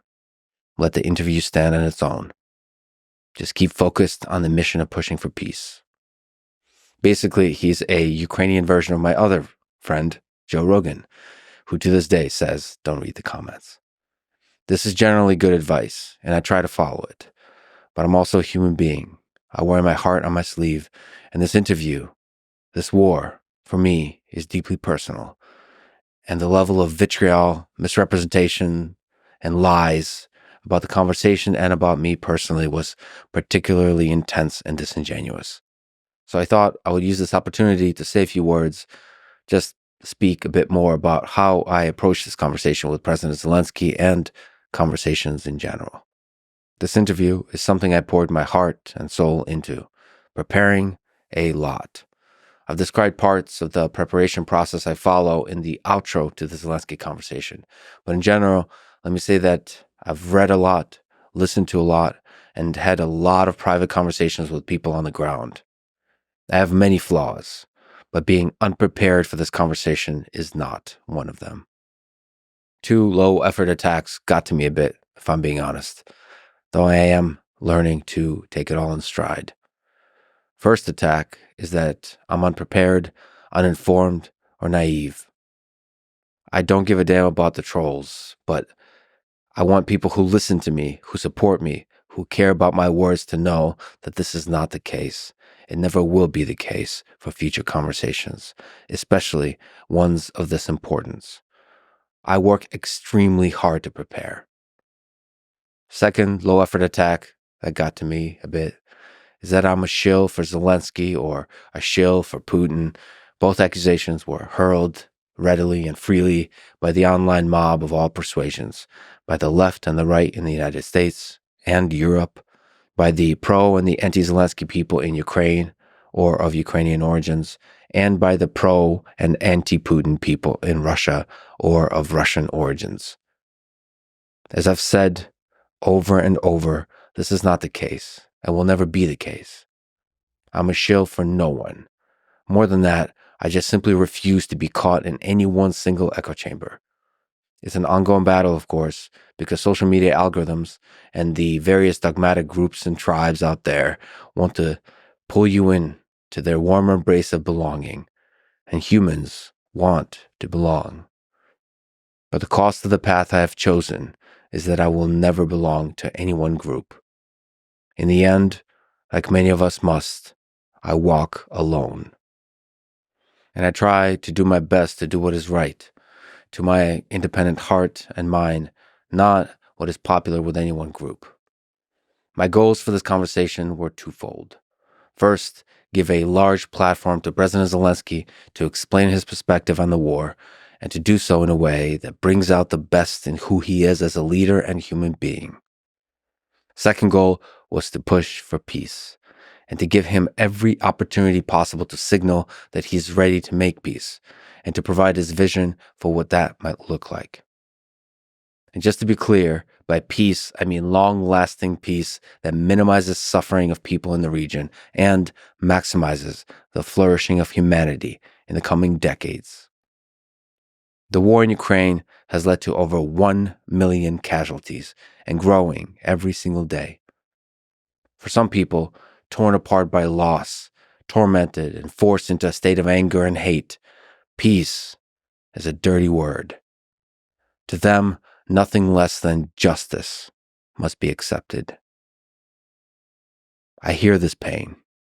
I've seen the bodies and the suffering.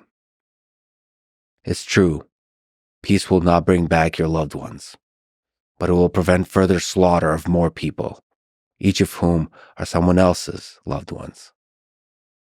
So again, the second goal of this conversation was to push for this kind of peace. So how did I approach it? Every conversation is its own puzzle, so let me try to explain my approach for this one.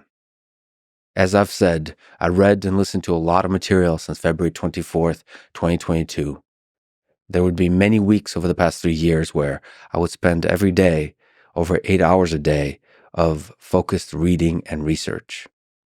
There were several rabbit holes that I consistently returned to and researched, but the most important line of inquiry was always peace talks, not just in this war, but in other wars in modern history.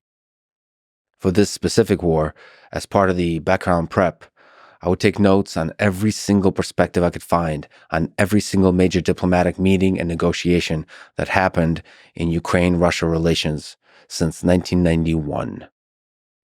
There is a lot of material to go through, and there are a lot of perspectives, even on the very 2019 meeting that President Zelenskyy spoke about in this podcast. Just as a small but important example, Andrei Bogdan was interviewed twice by Dmitry Gordon and gave a deep inside look of the administration of President Zelenskyy, including that very 2019 meeting. The two interviews are 7.5 hours, by the way, and from my interviewer perspective, are a masterclass of interviewing. Andrei Bogdan worked directly with President Zelenskyy as the head of the Office of the President of Ukraine. He was there for the 2019 face-to-face meeting between Volodymyr Zelenskyy and Vladimir Putin at the Paris summit, along with French President Emmanuel Macron and German Chancellor Angela Merkel. This was part of the Normandy format peace talks. In those two interviews, Andrei Bogdan gave a very different perspective on that 2019 meeting than did President Zelenskyy to me in our conversation. The perspective being that the failure to negotiate a ceasefire and peace was not a simple one-sided story. I don't think this is the right time for me to dive into that data point and be critical. I'm not interested in being critical for the sake of criticism. I am interested, once again, in productive conversations, critical or otherwise, that push towards peace, the kind I described earlier. This is merely an example of a data point I was collecting in my brain. There are many, many others. But all of it taken together made it clear to me, and I still believe this, that it is indeed very difficult, but possible, to negotiate long-lasting peace with Vladimir Putin. It is certainly true that Ukraine is best positioned to negotiate from a place of strength. After the invasion of February 24th, 2022, I believe there were 3 chances where peace was most achievable. First chance was March and April of 2022 with a successful defense of the North. Second chance was the fall of 2022 with the successful counteroffensive in Kherson and Kharkiv. The third chance is now. As he has stated multiple times publicly, Donald Trump is very interested in making peace. It is likely that the U.S. financial support for this war will continue to dwindle. So, the leverage and the timing for peace negotiation is now. There is unlikely to be another chance like this for a long time. Just to zoom out on the conversation piece of this, I interviewed Donald Trump and may do so again. I interviewed Volodymyr Zelenskyy and may do so again. And it seems likely that I will interview Vladimir Putin in Russia, in the Kremlin. I understand the risks and I accept them. The risks for me are not important. I'm not important. I merely want to do my small part in pushing for peace in a moment in history when there's a real chance for that peace to actually be achieved. I may be speaking too long, I'm sorry, but I can probably speak for many more hours, so this is in fact me trying to be brief. So again, my 2 goals were to bring out the best in President Zelenskyy as a leader and a human being, and to give him every opportunity possible to signal that he is ready to make peace, and to lay out his vision for what that peace might look like. Like I said, step 1 through 10 is prepare well. I did. But step 11 is the actual conversation. There, the specific psychological and personality quirks and qualities of the guest matter a lot. My job is to try to cut through the bullshit walls we put up as human beings and reveal, directly or indirectly, who the person truly is and how they think. With Zelenskyy, he is a deeply empathic and emotional human being who personally feels the suffering of the people of Ukraine in this war. This is a strength and perhaps also a weakness. But it is an important part of the reason why I said many times that he is a truly historic figure. Very few leaders in recent history would be able to pull off what he did, to stay in Kiev, to unite the country, to convince the West to join the war effort to the degree they did. He is also a showman, to borrow the title of the biography I recommended. A man with many layers of humor and wit, but also ego and temper. Sometimes fully self-aware, and sometimes losing himself in the emotional roller coaster of a painful memory or a turn of phrase that he can use as a springboard for an angry soliloquy. Add to this the fact that we didn't agree to anything, what we will talk about or how long we will talk about it. The interview could have easily been 5 minutes or 3 hours. So I had to quickly gain his trust enough to open up and stay for a long-form conversation, but push him enough to reveal the complexities of his thought process and his situation. This is where humor and camaraderie was essential, and I would return to it often, though it was very difficult given the stakes, the heaviness, the seriousness of the topic of the war. So in this case, the approach I followed for this conversation is constant nudges and questions about peace, often using almost childlike statements or questions. I generally like these kinds of questions. On the surface, they may seem naive, but they're not. They are often profound in their simplicity, like a lot of questions that children ask. Remember, it was a child who pointed out that the emperor was not wearing any clothes. I like the simplicity, the purity, the boldness of such questions to cut through the bullshit to the truth. And that truth is that hundreds of thousands of people died in this war and are dying every day. And all the other problems, from corruption to suspended elections to censorship, cannot be solved until peace is made. I give the president every single chance to signal willingness to negotiate, knowing that both Trump and Putin will listen to this conversation. I don't think he took it, and instead chose to speak very crude words towards Vladimir Putin. This is fully understandable, but not directly productive to negotiation. To clarify, I have hosted many conversations that were intensely critical of Vladimir Putin, from Serhiy Plokhy to Stephen Kotkin. But this conversation is with a world leader, speaking about another world leader during a historic opportunity for peace. Crude words of disrespect, while powerful, may harm negotiations. Peacemaking in this situation requires compromise in order to avoid further death and suffering. And I believe it requires treating the other leader with the seriousness you expect him to treat you with. This is what I was pushing for. All that while also putting my ego aside and letting the president shine, which is necessary to accomplish both goals 1 and 2 that I mentioned previously. This is also why I wanted the president to speak about Elon and Trump, to extend the olive branch for further avenues of peacemaking. This is not about politics. It is, once again, simply about peace. Now, all of this, my words, my attempts, were taken out of context and used to attack me by some online mobs. As an example, President Zelenskyy said in a mocking tone that he thinks that Vladimir Putin is simply irritated by people who are alive in Ukraine. And I answered, quote, "If you believe this, it will be very difficult to negotiate. If you think that the president of a country is completely crazy, it is really hard to come to an agreement with him. You have to look at him as a serious person who loves his country and loves the people in his country. And he conducts, yes, destructive military actions." The president interrupted me at this point and said, "Who are you talking about now? Who loves his country?" And I said, "Putin. Do you think he doesn't love his country?" And the president answered, "No." Again, this is not a podcast conversation with a historian or activist, and I somehow, out of nowhere, just for fun, waxed poetic about Putin's or Zelensky's or Trump's love of nation.